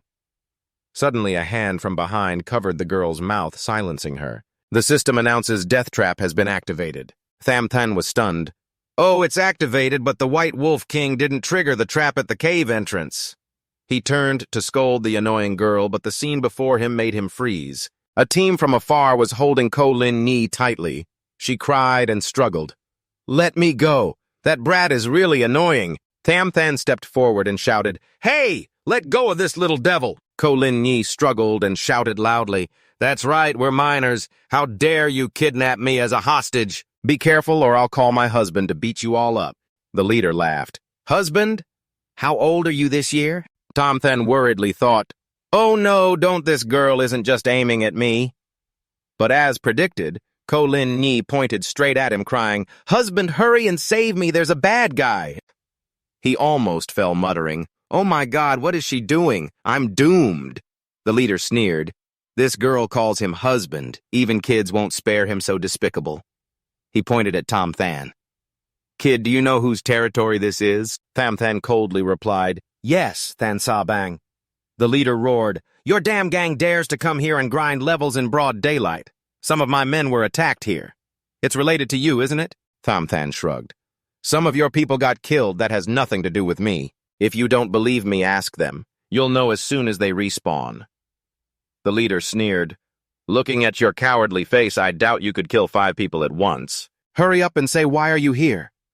Tomthan thought silently. That brat is still in his hands. Staying calm is better. He answered calmly. Nothing, just taking a walk. The guy sneered. Walk my ass. There must be a hidden boss here. I don't know where you got your info, but all the monsters and prophets in this area belong to us. Tomthan smiled bitterly, thinking, where did this stupid gang come from? He looked at them coldly. Even if I let you have it, you can't beat me. Then he decided, all right then, if you release the boss girl in the cave, it will be yours. How about that? He pointed toward the cave, secretly planning to let these fools deal with the White Wolf King first. Then he would collect the rewards later, but he had to ensure the safety of that brat first. You, one guy sneered, are you negotiating terms with me? Do you know who I am? A woman stepped forward and introduced herself. Duong Than Third, young master, have you heard of me before? This is the young master of the second largest financial corporation in Duong Thanh, a powerful figure ranked 27th on the heavenly list. Tomthan curled his lips, thinking, thought he was someone else, turns out he's Duong Than Third, young master. Yes, our group holds 40% of the shares in that corporation. Even his father has to bow to me. But he still replied lightly, ah, yes, I've heard of you for a long time, so what exactly do you mean? The guy arrogantly said, hand over all your stuff and money. That's the penalty for not following the rules. Tomthan's eyes darkened. I didn't want to make a big deal, but you really are the tail trying to lead the lion. He clenched his fists, ready to fight, but suddenly a roar from the White Wolf King echoed from the cave. The group immediately got excited. The boss in the cave really has a hidden boss. Tomthan bitterly thought, didn't I just say there was a boss? Duong Than Third. Young master raised his hand and shouted, good. Everyone in Than Sa Bang is elite now. I will lead you all to the top of the heavenly list. Than Sa Bang will be champion charge, everyone. The aggressive group rushed into the cave without a second thought. A guy threw Ko Lin Nhi towards Tomthan. Catch your childish wife. We'll come back to settle accounts after we're done. Tomthan caught the girl and shook his head. How did these idiots level up like this? Without any preparation, not even bothering to scout the group. Carelessly stepping on the death traps Tomthan had set earlier. The system announced death trap activated. He smirked and muttered, this time stepping on the trap, don't blame me. The Than Sa Bang members were immediately bound tightly by the death trap. One guy shouted, damn it, why are there traps here? From inside the cave, the White Wolf King slowly stepped out, his giant figure radiating fierce killing intent. Duong Than Third, young master, was stunned. What the hell is this devil? A player used the terrifying level 20 observation skill. What should the boss do now? Third young master reassured. What are you afraid of? I'm here. He thought silently that with the divine map's power, he'd spend money to buy hidden talents along with the berserker. Can't lose face. His body immediately swelled armor, tearing apart as he transformed into a giant equal in size to the White Wolf King. The system displayed berserker, active skill increases strength by 130%, attack power by 150%, 30 defense points. Reduces speed by 100%, size increases with strength, lasts 30 seconds. Lin Yi's eyes widened. Wow, there's such an ability. The girl turned to Tomthan and said, brother, Are you really going to give up the mission? He raised his lips quickly. What let these guys jump around for a bit? The Than Bang cheered third young master superhero, third young master hero, long live Than Bang. Duong Than third. Young master smugly said, yeah, even if you're big, my talent is stronger than all of you. With so many people here unless you can wipe us out. But no sooner had he thought that the White Wolf King unleashed the fierce wind wolf claw, slicing through third young master's body in 0.7 seconds, causing 800 damage. His health dropped to 80. He was knocked into a corner. The group panicked. It's over, it's over. One guy shouted, boss. But instead of saving everyone, he fled immediately. Everyone ran away. The White Wolf King roared, summoning a pack of level 2 wolves chasing after them. One guy muttered, hurry up, it's about to catch up. Another guy shouted, level 2 wolves, what's there to fear? Turn back and save the boss. The person next to him cursed. Are you crazy? With so many wolves, how can we fight them? The boss has been caught by the killer cat. If you're not running, then what are you standing here for? He turned to look at third young master lying next to the White Wolf King and muttered, really sorry, boss. Tomthan calmly stepped into the cave, astonishing the remaining group. One guy shouted, hey, that guy wants to die. How dare he go toward the boss? Tomthan smirked sarcastically. Not bad. You're a bit smarter than I thought. Yeah, and you even used my trap to deal with the enemies. Killed your little wolf cub, huh? But next your opponent is me. Duong Tan Tam Teo lay on the ground, thinking, this guy's crazy. Why rush in instead of running away? Better to play dead. White Wolf King's eyes flared red, staring at Tomthan as killing intent exploded. The low-level wolf pack obeyed commands and leaped toward him. Tomthan laughed coldly. You're just a bunch of wolves, but I'm a tiger. Wearing the golden white tiger mask, his aura erupted, forming a giant tiger image that blasted the wolves away. Charging forward, White Wolf King was stunned, but immediately launched his steel wolf claw with terrifying speed. Tomthan was startled. Damn you, that's reckless. A trail of blood shot out. His level 300 shield shattered and he lost 500 health. Ko Lin Yi shouted from afar, brother. White Wolf King bared his teeth in an overwhelming grin. But Tomthan sneered, you're happy to laugh, huh? It's not that I can't dodge, but if I do, I won't be able to lock you down. 2 summoned ghosts appeared. Duong Kung was ready. White Wolf King threw him off trying to escape, but a series of death trap explosions echoed. Tomthan laughed loudly, feeling comfortable. I just placed ghost traps all around here. You won't get away. White Wolf King's health dropped nearly 30%. He bit into a piece of premium crocodile meat. The system notified plus 200 health plus 20 mana.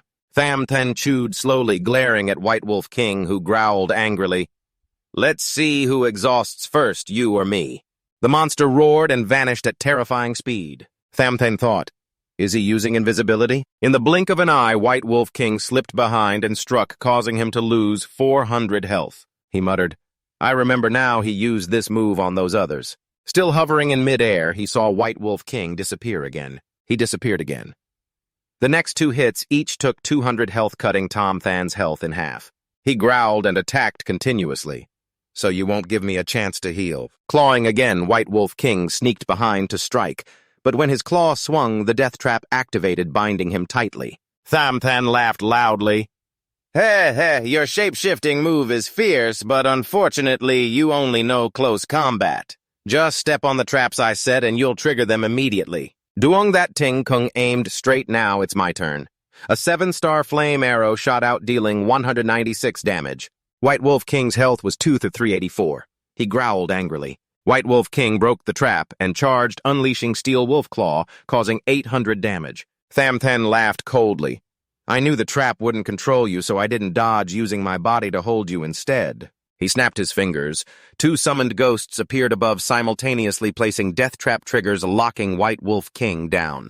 The 3, together with Duong Kung, fired 7-star flame arrows. Die. A total of 21 fiery arrows flew out in succession, blazing bright flames. From afar, Ko Lin Yi asked, Next hunting wolves.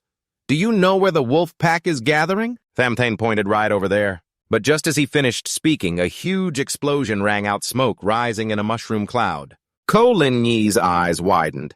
An atomic bomb in the game, too. The little girl jumped excitedly. Wow, brother, 1. So awesome. Tomthan bit into premium crocodile meat watching White Wolf King's health at 75. Just hit 9 times earlier. If it were all 21 shots, 3,000 damage would probably have killed him. I'll have to control the summoned ghosts more precisely next time. The little girl urged brother kill him quickly so we can complete the mission. He smirked. Don't rush, there's one more thing to do. On the other side, Duong Tan Tam Tio still played dead, muttering, such a loud noise, then silence again. Could it be everyone's dead, better stay dead a bit longer? But at that moment, an arrow suddenly stuck nearby, making him sweat profusely. Ko Lin Yi's eyes widened as she cheered brother. You're still alive. Could it be you already killed White Wolf King? Tomthan smirked almost. That White Wolf King still had one breath left. Duong Tan Tam Tio immediately knelt down, crying loudly. Big brother, please spare me. I'm not blind. Tomthan laughed coldly. I might not kill you. I might even let you share my experience points, but you have to help me with one thing. He hesitated, but it's something I can't reveal for now. I'll let you know when the time comes. Pointing the 7-star bow threateningly, do you agree or not? Yang Cheng third young master trembled, thinking silently that soon the genius from the Shen family would ally with other groups in the corporation to strip him of his position. Our clan might not be strong, but recruiting him to buy time will do. But attributes in this divine artifact scroll can't be brought into reality. That's a matter for 6 months later.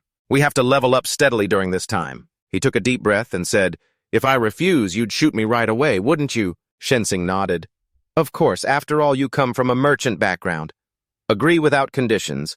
No sincerity means I won't use someone without ambition. Third young master forced a smile. Hey, big brother understands me too well. If you help me level up and keep my position as leader of the Qing Snake Gang, I'll do anything you want.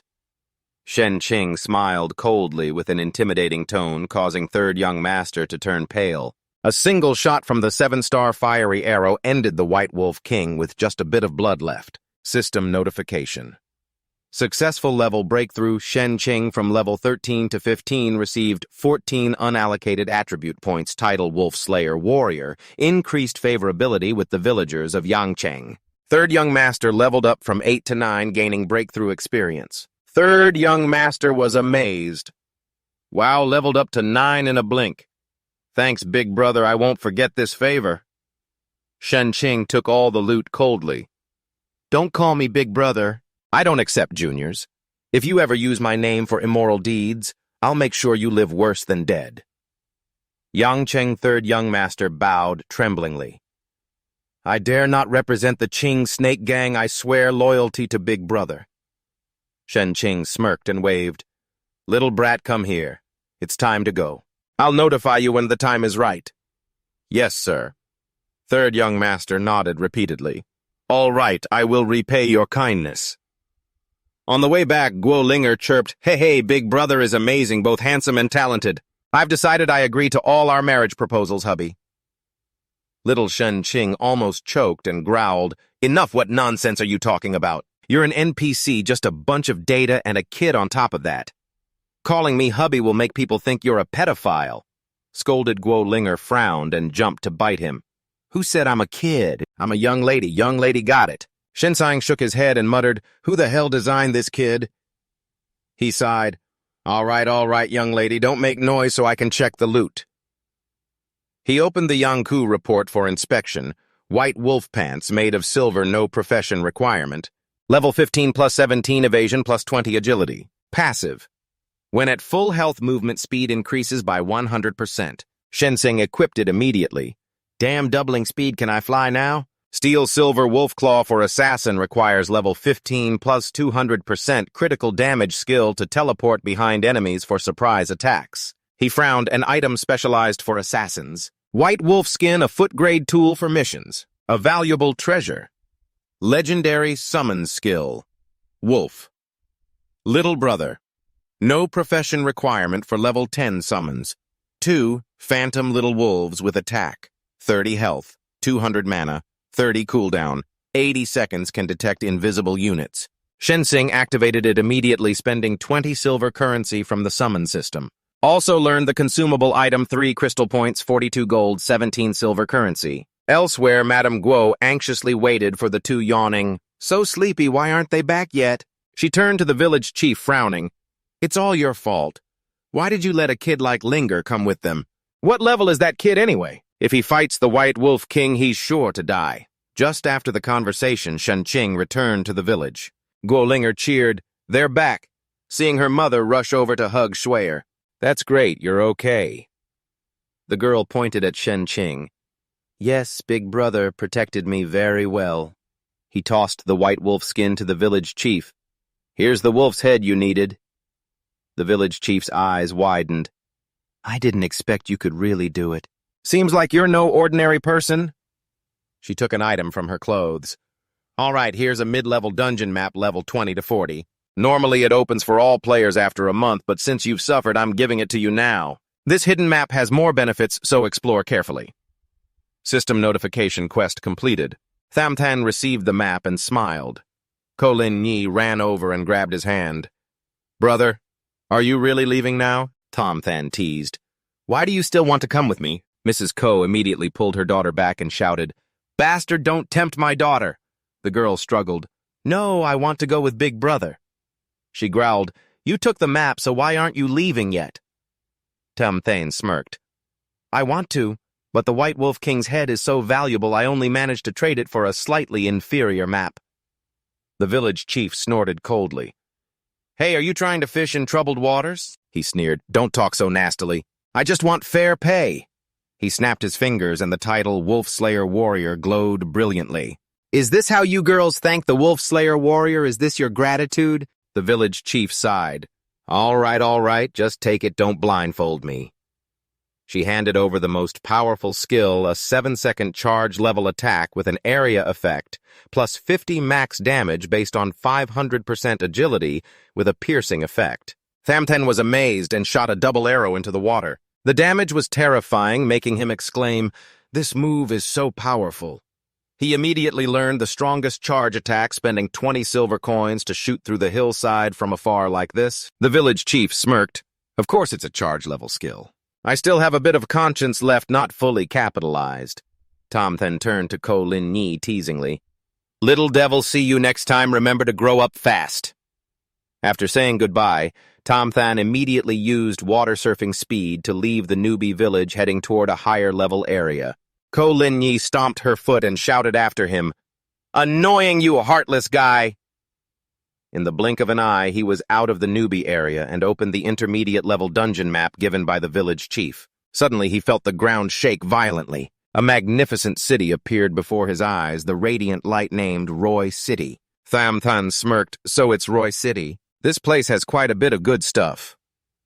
He silently recalled before rebirth. Because of a bad start, he didn't have time to hunt hidden bosses and hidden profession quests in Newbie Village. When rushing to Roy City, everything good was already swept clean. But this time, from Roy City at level 40, completing special missions, he could bring attributes back to reality. His gaze was sharp, a genius scrutinizing you. "Just wait, I'll make you taste all the suffering I've endured." Before entering the city, Tomthan checked his inventory and reported that he needed to clear his gear. He exchanged unused items for money. He went to the auction area crowded with people. He muttered, "It's good to be this crowded, the more people the faster the sales. If I don't sell before the NPC shop opens, prices will drop terribly." A female employee wearing bunny ears stepped forward and smiled. "Sir, do you want to sell or auction?" Tomthan replied, "I want to auction." She nodded. "Then please register your item at the office and get a numbered tag. The handling fee is 10%. Do you want to remain anonymous?" He frowned, thinking to himself, "Anonymous? Yes. I'm not afraid of trouble, but if my identity is revealed, people will bother me, inviting me to form teams, level up, join guilds, all kinds of things." He nodded, "Anonymous." Tomthan entered the auction house where the crowd was buzzing. The announcer shouted, "Please, number 188, bring the auction item forward." A girl stepped up, her gaze captivating many male staff like a spell. A muttering guy drooling his soul might be too big. The girl smiled. "Hello, everyone. This time's item is the Greedy Copper Pendants. No level or profession. 1 plus 10, luck requirement effect increases item drop rate by 5%, and gold gained by 5%. The crowd murmured. Someone muttered, "Don't pretend you mainly want to admire the girl." "Copper items are very valuable, 5 silver coins. Shenqing smirked, thinking to himself, "Greedy ring, huh, damn. This only has 2 qualities, copper and diamond. Diamond quality is rare. Divine weapon. Adds 50 luck, doubles materials and gold dropped from monsters above level 30. Guaranteed royal gold drops. What would happen if it's upgraded to diamond? A crowd began bidding 5 silver coins, 30 silver coins. The auctioneer shouted, anyone willing to bid higher. 30 silver coins again. Shenthan raised 1 gold coin. The whole hall turned around confused. Is he crazy trash copper item? And he bids 1 gold coin. Another guy raised a sign for 10 gold coins. The crowd was stunned. Oh wow, 10 gold coins, crazy bidding that much for a copper item. Shenthan thought interesting, this guy also knows the value of the greedy items. You raised to 30 gold coins. The other guy was stunned, his face pale. Someone shouted, wow, what a big spender. The guy gritted his teeth and roared 50 gold coins. The crowd gasped, 50 gold coins, so generous for a copper item. He taunted, come on kid, dare to fight my young master. Let's see how deep your pockets are. Shenthan raised sign number 1. His cold gaze silenced the guy. Shenthan raised the sign, shouting 100 gold coins. The whole auction house fell silent, then erupted in noise. Someone exclaimed, "Oh Lord Buddha, heaven, earth, ghosts, and gods, 100 gold coins." The auctioneer encouraged anyone willing to bid higher. 100 times 1, 100 times 2. The rival gritted his teeth but gave up. Heh, that adventurer can't handle it. 100 gold coins for the 3rd time, deal done. System notification. You received the greedy copper ring, deducted 100 gold coins. The rival angrily pointed at the kid, you're something, I'll remember you. Shenthan sneered, thinking, who are you to hold a grudge and fight you lost, but still act tough? Just then a soft hand touched his face. The girl with bunny ears coquettishly said, handsome boy, tonight you belong to me. Shenthan was stunned. What do you mean I belong to you tonight? The girl winked. Don't pretend, boss, you bid so high just to get me right. He thought, no way there's such a rule. That's embarrassing. The girl whispered close. Don't worry tonight. I'll serve you well. The divine item event experience is even better than real life. Nothing to worry about. Shenthan suddenly realized, so that guy with the hat wasn't bidding for the greedy items, but for this special event. He looked at her and smirked. Not bad. Your figure really is beautiful. Come with me later. The girl smiled brightly. Not bad, so handsome boy? How do you want to experience it? Suddenly, a sharp aura from behind made her startle and step back. What's that? Who are you? Don't appear suddenly. You scared me to death. A man in a cloak sneered, heh. I have lots of interesting things boss want to see. Shenthan nodded. Let me see. The man thought to himself, this fool spent 100 gold coins on a junk ring, looks like a big boss, but stupid and rich today, I have to milk him. He opened his bag to show copper shirt, spiked copper shoes, white silver wind arrow, buffalo bone documents, copper flower, crown wax. Shenthan thought, bringing out this junk stuff, huh? The cloaked man boasted, this white silver bow suits you well. Have you ever seen a white silver bow? I only sell for 2,000 gold. Shenthan waved his hand. No thanks, poor quality. The man was stunned. What? You dare say my stuff is low quality? Let me teach you a lesson. Maybe you don't know how powerful I am either. Buy the item and apologize or get beaten up, your choice. Shenthan's aura flared up, his cold gaze fixed on the man. Do you want to die? He pointed at the guard, glaring at them. They said no need, but you cling like a leech. Do you know the consequences of private transactions here? That guard's been watching us the whole time. The cloaked man's face paled, stomping angrily, stupid, ungrateful fool. He left, muttering. Shenthan silently cursed the old man. If I wasn't afraid of being banned from the auction house, I'd have sent you back to the respawn point. I turned to the girl with bunny ears and smiled. Today you belong to me, right? So you'll listen to everything I say. She blushed, annoying. Why ask this? Of course. Tomthan nodded. Good, you stay here and watch the auction for me. Now I'll send 3 silver weapons for auction, estimated to fetch 800 gold. Most importantly, if there are any refinement shards, buy them all, no matter what. Understand? She was surprised you want me to help with the auction. He nodded. Exactly, with your sexy figure just showing a little bit, no one can compete. She thought to herself, what is he thinking? I'm a triple-rank Diao-chan among women, yet he tells me to bid. She was sulking. What kind of person does he think I am? I don't want to do it at all. Tomthan smiled. Don't worry, after this I'll pay you extra for the trouble. Immediately obedient, may I ask when it's done? Where should I find you? He smirked. No need to worry, I'll find you. Watching Tomthan leave with a cold look, she sighed. Ah, a rich, confident, handsome guy, truly wonderful. Tomthan thought quietly. Refinement shards are the main material for hidden props in Roy City. Drop rates are low. Everyone treats them like gems.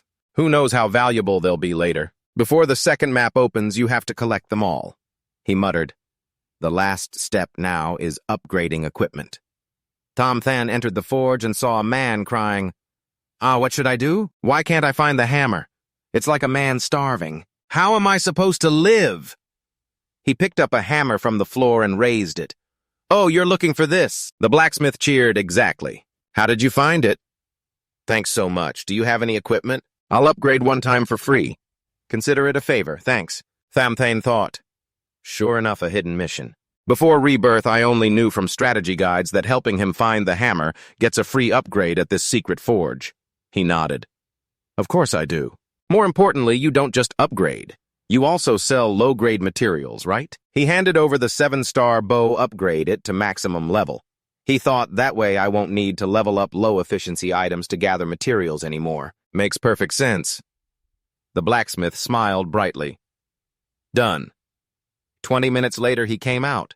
The young man said, It's finished. Tomthan was surprised that fast. Let me see. He explained I could only upgrade plus 10. No higher grade materials, except for the free upgrade. Total cost 20 gold. He held the bow, feeling it. Oh, feels much better. Plus 10 is enough. Anyway, I'm about to get a new bow. The blacksmith patted his shoulder. Welcome. Drop by my forge next time. Leaving the forge. Tomthan muttered. Roy City begins at level 20. Boss limit level 60, tough to handle.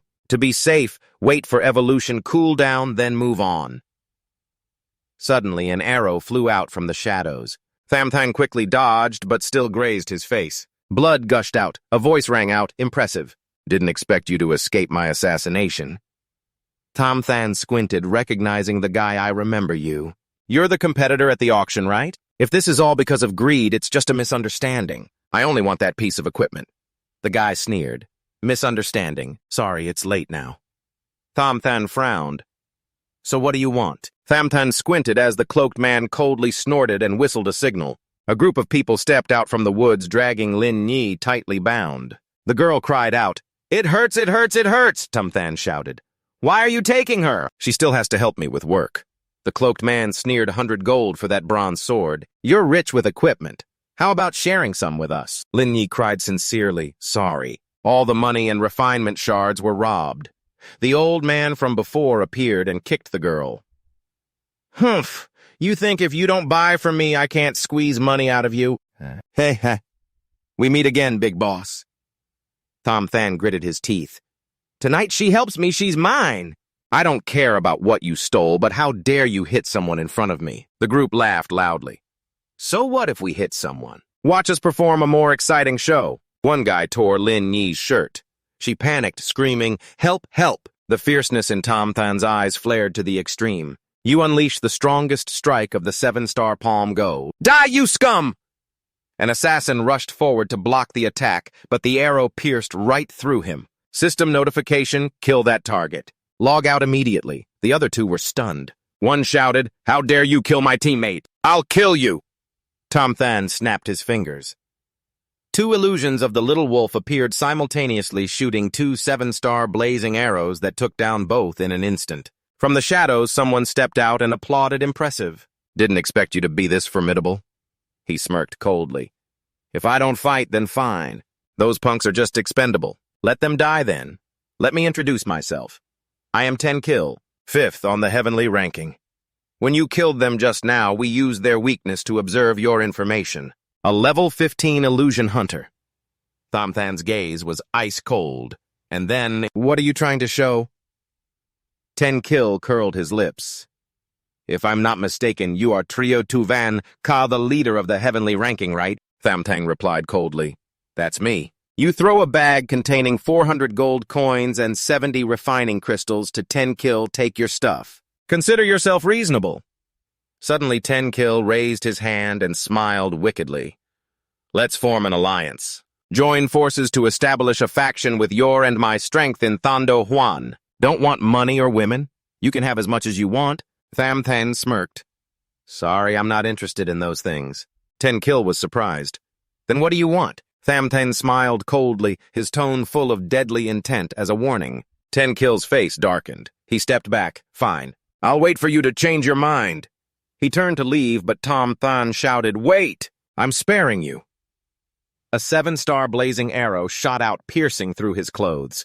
10kill collapsed to the ground, wounded all over. Horrified, he looked up. Who attacked me from behind? He suddenly noticed an illusion of the little wolf still standing there. With a cold glare, he forced a smile.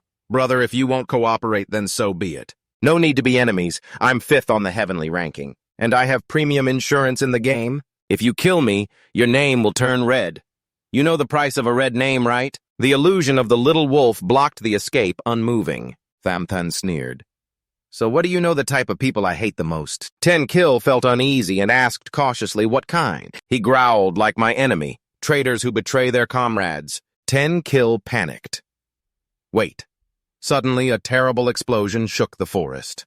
10kill's screams echoed miserably. 3 system announcements to the entire server. Player Trio Tuvan has killed player 10kill. Location Night Forest. Reward 50,000 gold. The whole Roy City buzzed with the server-wide announcement. Players shouted in shock, Damn, that's the red name of the leader of the heavenly ranking. This news is brutal.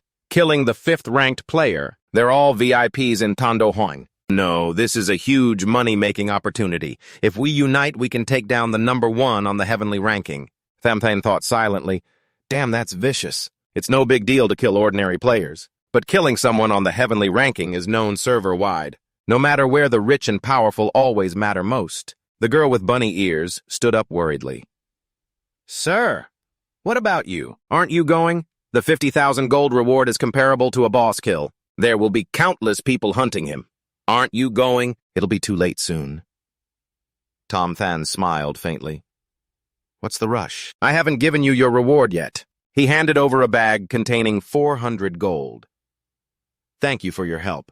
Here's 400 gold. The girl was stunned. 400 gold. Thank you so much. Just a little more, and I'll be free. Tomthan was startled. Free? Were you forced into selling yourself? He said seriously. Be honest. Are there any other victims besides you? The girl lowered her head, hesitating. This is all I know. We work for the Sunrise Corporation. Tomthan was stunned. His killing intent flared up. What? My corporation? The girl panicked. Sorry. No, that's all I can say. Please don't ask anymore. Tomthan sighed. Fine. If you won't talk, then forget it. I'm not forcing you. The girl suddenly ran up and kissed him on the cheek, whispered, Thank you for understanding. I appreciate your kindness in saving me. One day I will repay my hero. Goodbye. Watching her run away, Tomthan muttered, This girl is honest. Forced to do bad things in the Rising Sun Corporation. The beast behind this can only be Tomthan Genius, or at least his dog. When I return, I must investigate thoroughly. Suddenly, a fireball rushed from afar. Tomthan quickly turned and blocked it bare-handed. Skillful, cold eyes. These guys are coming fast. Looks like today's going to be intense. A group charged in fiercely like they were seeking death. Suddenly, Tomthan, 3rd young master, raised his hand and shouted, Big brother! But at that moment, a phantom little wolf of Tomthan pressed close to his face. With cold eyes, he snapped, What now? Trying to take advantage of this chance to finish me off. 3rd young master panicked and fell. It's a misunderstanding. Misunderstanding. We came to help Big Brother only. Tomthan frowned. Help me? 3rd young master turned to the stunned group. Hurry and call, Big Brother. The group bowed in unison. We greet Big Brother. Tomthan sneered. What kind of plane are you trying to send me off in? Tomthan quickly ordered today. Than Shabang has a mission. Anyone who dares come close will be killed. Tomthan looked at him sarcastically. Have you eaten dragon tendons or what? So brave. What if you meet a master? Him. Tomthan forced a smile. Heh. Even if I meet a master and get beaten, I'll still get information about them.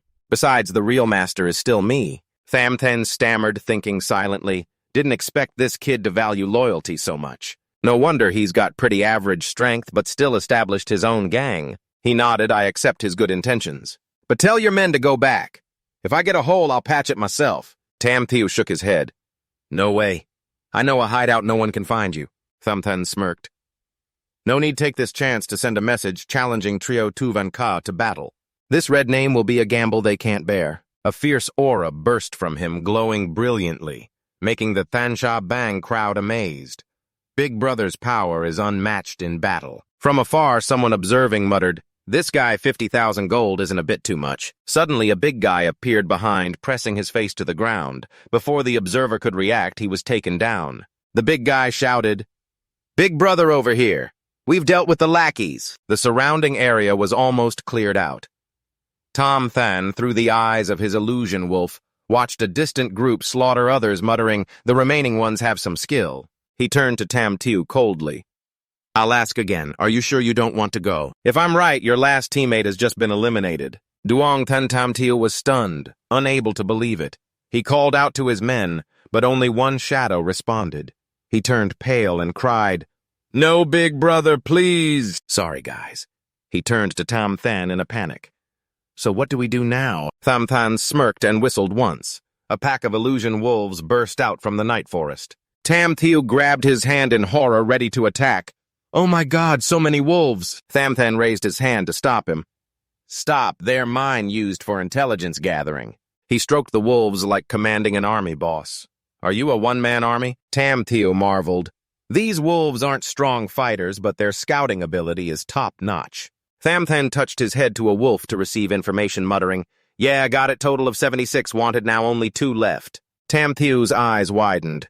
"Damn, Big Brother, who's really hunting who here?" He doubted, "Wait, this isn't right. My men couldn't have killed so many." Tomthan laughed coldly. "It's my illusion wolves killing in the surrounding areas." His illusions kept slaughtering the pursuers. His presence appeared everywhere. "Tamtiu boasted Big Brother is really strong, just a pity my men couldn't hold out." Tomthan patted his shoulder to comfort. "Thinking of your men is good, but don't overdo it. Keep training non-stop.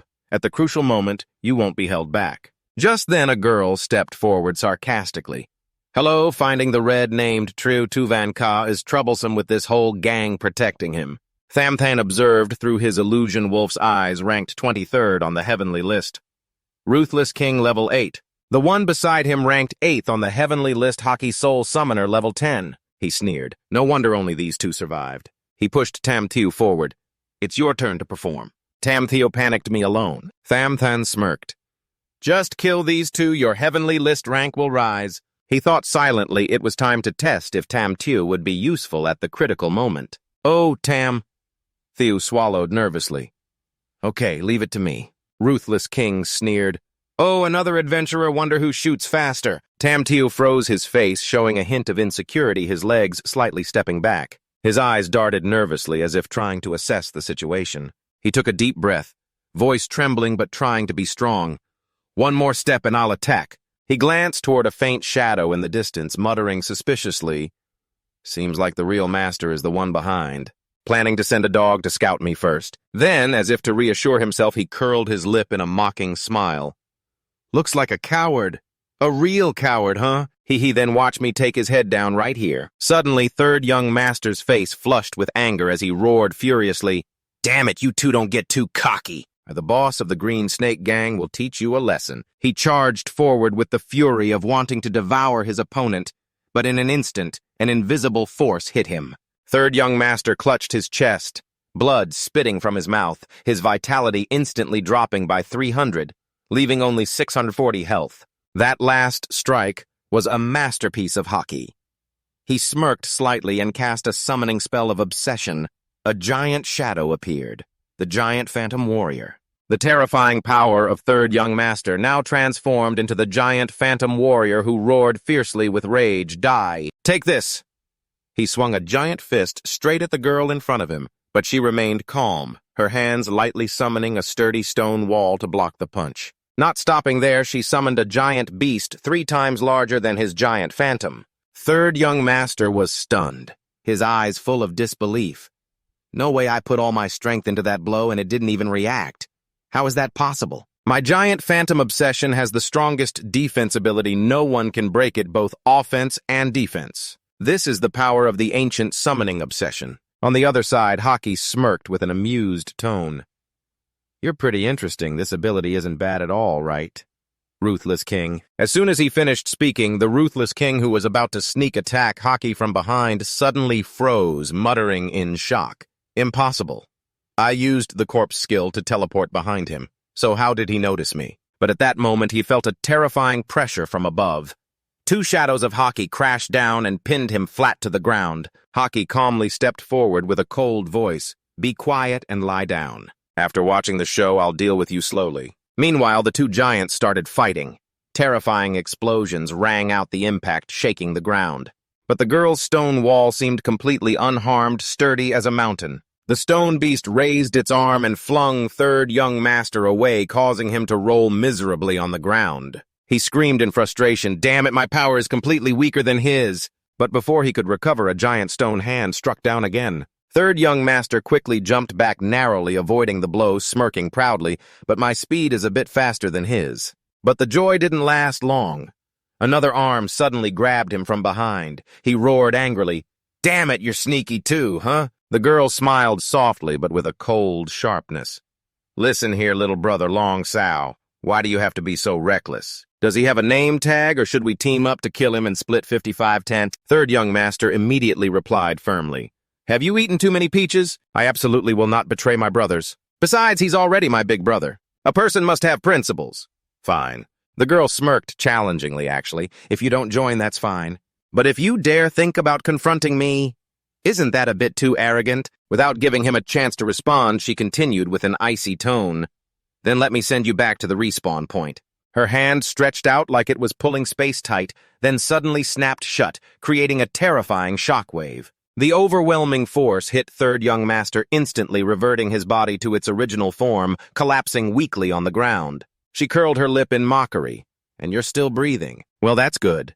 Let me show you how I deal with the summoning song." She casually stepped forward, her cold gaze seeming to pierce through the darkness. But suddenly, despite his injuries, third young master clung to her leg, roaring desperately, "No, don't touch him." Hockey, standing not far away, showed a brief surprise upon hearing third young master's roar. A rare smile flashed across his face, but then his expression darkened, his voice low and annoyed. "You really are troublesome." Without hesitation, Hockey kicked third young master hard, sending him flying and rolling toward the giant phantom. Hockey coldly ordered Giant Phantom crush him. The giant phantom raised its massive foot, ready to crush third young master. He trembled, trying to stand up, but his body was exhausted, only managing to roar, "Damn it!" At that moment, a blinding light tore through the darkness, piercing straight through the giant phantom, leaving a large hole in its body. Hockey's face turned pale, his voice trembling with shock. "No, it can't be just one move and my giant phantom is destroyed. Who on earth is that?" In the blink of an eye, a shadow appeared right behind Hockey as fast as a ghost. He spoke coldly, "Don't say such foolish things. Who else here could have that ability besides me?" Hockey spun around, eyes full of confusion. "Since when have you been behind me? You dare hit my little brother like that?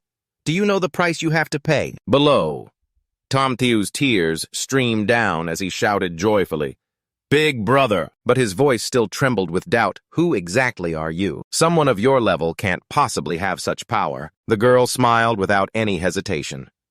"You really want the reward, don't you?" "Of course, that's the startup capital for my guild, and right now it's going into my pocket." She pointed to a huge, dark shadow suddenly rising up to surround him. A dark hand appeared, clenching tight. She laughed triumphantly. "Ha ha, no matter how strong you are, you can't escape my swamp of darkness. At this rate of blood draining, you'll be done in less than 5 seconds. But his vitality dropped fast, losing 300 health in an instant. Yet he calmly stepped through the swamp of darkness, his tone gentle but full of mockery. "Oh, just a little bit of this. Do you have any other tricks?" The girl started to back away, her eyes showing clear panic, shaking her head repeatedly. At that moment, he slightly smirked, a mental image of Hockey, the guild chairman of Longvun. From a past life, one of the 4 strongest guilds known as a genius appeared in his mind. After starting the game, he clung to Hockey, using money to gather resources and quickly level up. "Yes?" He stood there, eyes cold, but his tone strangely calm. "Honestly, I really don't want to kill you. Choose one, I give you double the money to start a guild, but you have to do one thing for me. 2, I send you back to the respawn point right now." The girl frowned briefly, but quickly responded decisively. "Then I choose number 1. All right." He nodded, lips curving slightly. "Fine, you can go. I'll transfer the money later. Use it to start the guild and call it the Langvun Guild." The girl looked at him with a hint of suspicion. Do you expect to keep your word? Saying that, she turned and disappeared into the darkness. Then he approached Tam. Thew took a shimmering potion from his pocket and handed it over. Here, drink this. It's a recovery potion. Although still trembling, Tamtheo grabbed the potion and drank it all in one go. His body immediately filled with vitality. His eyes brightened, thanking Big Brother. He laughed excitedly, then spat blood. He smirked, voice deepening. If you've recovered, then quickly clean up the head. Tamtheo blinked, repeating the head. Whose head?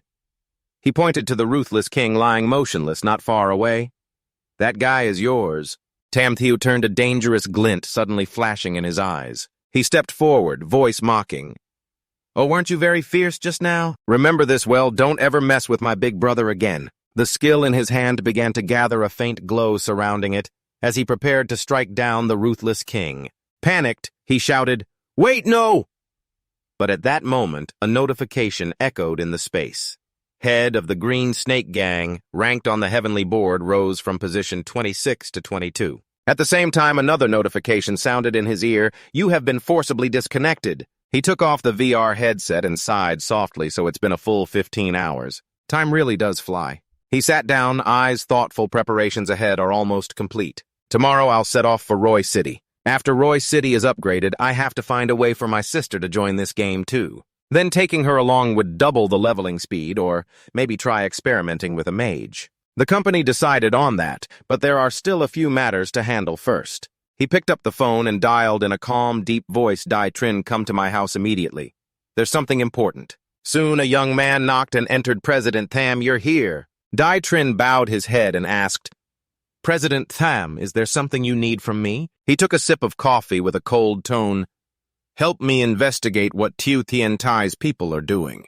Dai Trin nodded. Yes, sir. He was slightly surprised. It seemed Nui hadn't completely given up on this. That's great. He didn't reply, just sipped his coffee, his eyes deep. Dai Trin bowed. Subordinate will immediately go gather information, requesting permission to leave. When the door closed, he gave a faint smile. This is just the beginning. The real game is still ahead. His eyes flashed with determination, as if the whole world was waiting for his next move. From afar, the petite figure of his little sister Tiodong came running. Her curious eyes sparkled as she grabbed his hand with a clear voice. Brother, what are you doing? He smiled softly, rubbing her head gently. Nothing, just attending a board meeting. Tiodong tilted her head with a suspicious look. Are you serious? Without waiting for his answer, she jumped up and hugged him happily, exclaiming, That's great! The passionate man from before had returned, but then she lowered her voice worriedly. But I heard since your incident, the board decided to let Tiu Tien Tai serve as acting chairman. He slightly curled his lips, his eyes briefly cold. Of course I know. His tone deepened but remained gentle as he patted Tiodong's head. Tathuk and Anba have both been bribed by Tiu Tien Tai. It's okay this time. I'm going there just to let them know I'm still alive and remind them who really has the final say in this company. Cut to a luxurious company meeting room. Tension fills the air. Tiu Tien Tai stood in the center, speaking smoothly. So who supports and who opposes this project? Tathuk and Anba, as if rehearsed, raised their hands simultaneously. I support it. Other board members followed one by one. Voices echoed with approval. Agree, approve, support. Tiu Tien Tai smirked smugly. Heh, heh, Tathuk and Anba are truly skilled, just a few days, and they've mastered the decisions. Well done. So the project will officially start next week. Suddenly, a calm voice rang out from the corner. I haven't raised my hand yet, and the whole hall falls silent. Tiu Tien Tai turned slightly embarrassed. Oh, sorry, I didn't see you sitting there. Then why don't you support it? Hai Thuk stood up, his gaze sharp. Because I think you're out of your mind. This kind of project only damages the company's reputation and risks breaking the law. This is completely opposite to the strategy President Tam proposed earlier. If this continues, the company building will collapse sooner or later. Tiu Tien Tai sneered sarcastically. Hai Thuk, don't you know how much profit this project will bring? President Tham's previous strategy is outdated. What we want now is an absolute victory. Everyone here shares that thought? He smirked coldly. So here's your choice, support it or get the hell out. Hai Thuk frowned and stepped forward, growling. Tiu Tien Tai, try saying that again. Old Hai Anba quickly intervened in a calm but firm voice. Hai, don't get too worked up. Can you act a little more like a senior? We will follow the rules and vote 7-1. If no one objects, we will pass it. Just then a deep voice sounded from the door. I object. The hall froze, all eyes turned to the newcomer. Tomthan turned pale, his voice trembling. Why are you here? President Tam calmly stepped in, his cold gaze sweeping the room. Why can't I come? I was wondering if I'm still the chairman. Tomthan forced a smile, trying to please. Of course, it seems your health has recovered well. Everyone has been eagerly waiting for your return. The atmosphere in the meeting room grew increasingly tense, and Ba forced a smile, his eyes flickering. That's right. President Tam's aura isn't bad, but he still needs to take care of his health. But in reality, the company doesn't need President Tam to decide on these small projects. He just slightly curled his lips, his tone calm but sharp as a blade.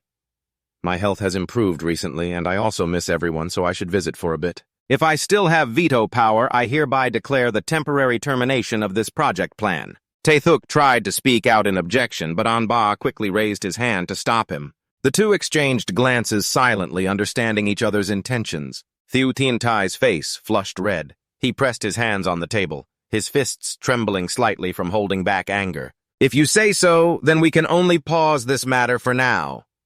His voice stiff, clearly trying to swallow his anger. He gave a faint smile, thinking to himself that it seemed a bit much. Before understanding the attributes of the game, I can't completely eliminate them. After all, the forces under their command are quite complicated. If we corner them, I'm afraid they will immediately counterattack. He leisurely stood up, his tone gentle but full of hidden meaning. Tomthan, I believe in your abilities, but this project goes against my strategy. Let's come up with another solution. He glanced around the room, his gaze stopping at Haithuk, the only one still on his side. Right now, only Haithuk is trustworthy. I need to restrain myself more. From now on, everything must depend on them. I can only appear occasionally. He nodded lightly. Everyone carry on. I'll go ahead now. As he just left, Anba quietly called Tomthan, who responded with a signal. A murderous intent flashed in their eyes. Tomthan clenched his hands, his voice growling. That damn guy, how could he suddenly appear and ruin our plan? He gritted his teeth, his voice deepening. Looks like we don't have much time. If we want to get what we need, we must be absolutely ruthless. Anba smirked, his voice cold. Tomthan, your actions are still not good enough. This time touching him will be difficult. As far as I know, Trinlong has set very careful security around the hospital and his private home. Tomthan smirked, a malicious gleam in his eyes. Sooner or later, I will find a chance to kill him. I say it, I do it. But there's one thing that can be done right now. That Bantu needs to shut his mouth. The scene shifts to a quiet street, Haithuk sitting in the car with a thoughtful expression. Suddenly, the sky rains droplets, sparkling under the streetlights. A car silently pulls up, driving alongside. From the opposite window, a gun is pointed straight at him. The cold steel glints, but at that moment, a gunshot rings out. The bullet hits the gunman's head, instantly knocking him down. The driver beside Haithuk reacts lightning fast, acting decisively and accurately. The other man in the car hurriedly pulls out a gun, aiming at Haithuk. But a sudden ear-piercing horn blares, startling both of them to turn around. A huge truck roars towards them as if trying to crush everything in its path. The driver beside Haithuk Trinlong grips the wheel tightly, his voice low but determined. Haithuk holds steady. With expert driving skills, he accelerates past, turning the vehicle to face the enemy head-on. The truck driver snorts coldly. "Humph, want to run." He decisively points his gun through the window, aiming directly at Trinlong. But in a flash, Trinlong draws his gun and shoots, shattering the opponent's window. The bullet hits the truck driver's head dead center. The two massive vehicles lose control, a terrible explosion erupts, and the truck swerves off course. Haithuk exhales in relief, his voice full of gratitude. That bastard Tomthan actually sent assassins here. He turns to Trinlong, thanking him. Little Tring, it's really long, shaking his head calmly. No need to thank me, I should thank President Tam. Without President Tam sending me to assist you, probably. Haithuk nodded, his eyes cold and sharp. Tomthan, just you wait. Let me know when you're done processing. Trinlong texted back. Haithuk is safe now, good job. Here read the message. He smiled faintly. All right, now it's my turn to perform. He puts on virtual reality glasses and starts the game. The scene shifts to Roy City, where the atmosphere is tense. A notification appears right before Roy's eyes. Number of players 1. Danger level high. He mutters, all right, stop with the notifications. His gaze turns toward the massive city wall where the main gate is firmly shut. He contemplates two options.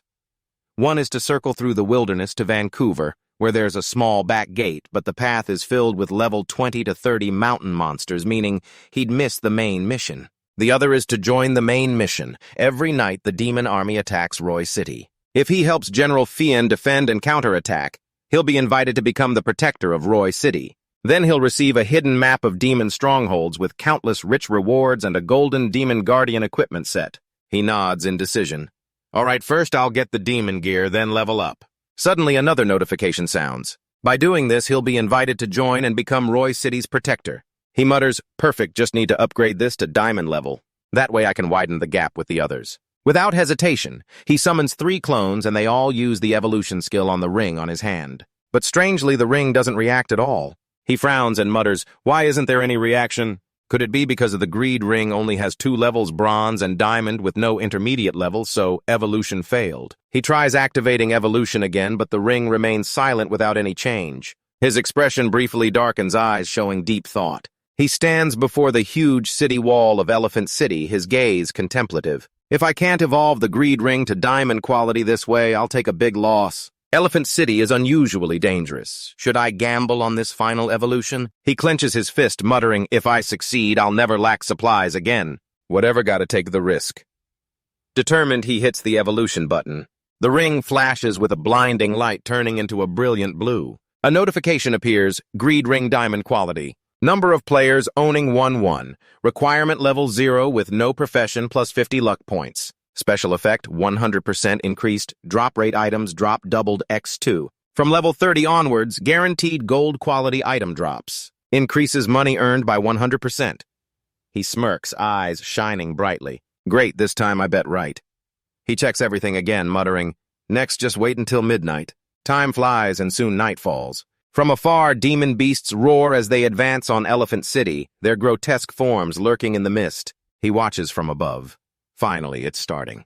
General Fien, clad in imposing black armor, steps out in front of the city gate and roars. Everyone get ready. The demon monsters with their grotesque shapes are charging. The largest one is level 30. The others range from level 20 to 25. He smirks, muttering, hey, isn't the boss finally here? General Fien raises his sword and charges forward. Swearing to protect the city to the death, he plunges into battle. The sword swings like a whirlwind. He observes from afar. His eyes sparkle. Rare to see NPCs in such a chaotic battle. Hopefully the defense troops have some skill. I just need to time the final stabbing strike perfectly to grab all the dropped items. General Fien slashes sharply at the level 30 boss, causing the weaker monsters to scatter, but the boss remains strong. It opens its mouth and unleashes a black skill blast, pushing Fien back. His face smeared with dirt, he roars, you filthy beast, die! He swings another strike, but the boss counters, knocking the sword from his hand and throwing him backwards. The soldiers shout worriedly, General? He frowns, muttering, wait, what's going on? This scenario doesn't match the one before reincarnation. It seems like this is the rhythm of a complete failure. He shook his head. His voice deepened, tisk, tisk, the only way is to take action. This NPC can't die. It will still have a big role later. Without hesitation, he summoned an illusion. He shot an arrow from afar, hitting the boss's arm directly as it was about to strike General Fien. He rushed forward, standing in front of General Fien with a cold voice. If you can block it at this distance, then block it. Let me see. Each of his clones launched an attack, causing the boss to immediately lose half its body. General Fien was stunned. His expression changed. You are the boss. Now barely breathing, no longer able to resist. He snapped his fingers like a savior giving an order. The illusion took action. 2 clones fired radiant arrows that tore through space, causing the surroundings to explode and fill the sky. In just a moment, the evil monsters fell all over, not one left standing. General Fien exclaimed in surprise, that's incredible! And you destroyed all the demons relying only on yourself. He handed over a box respectfully. This is your reward. Take it. He opened the box, his eyes lighting up.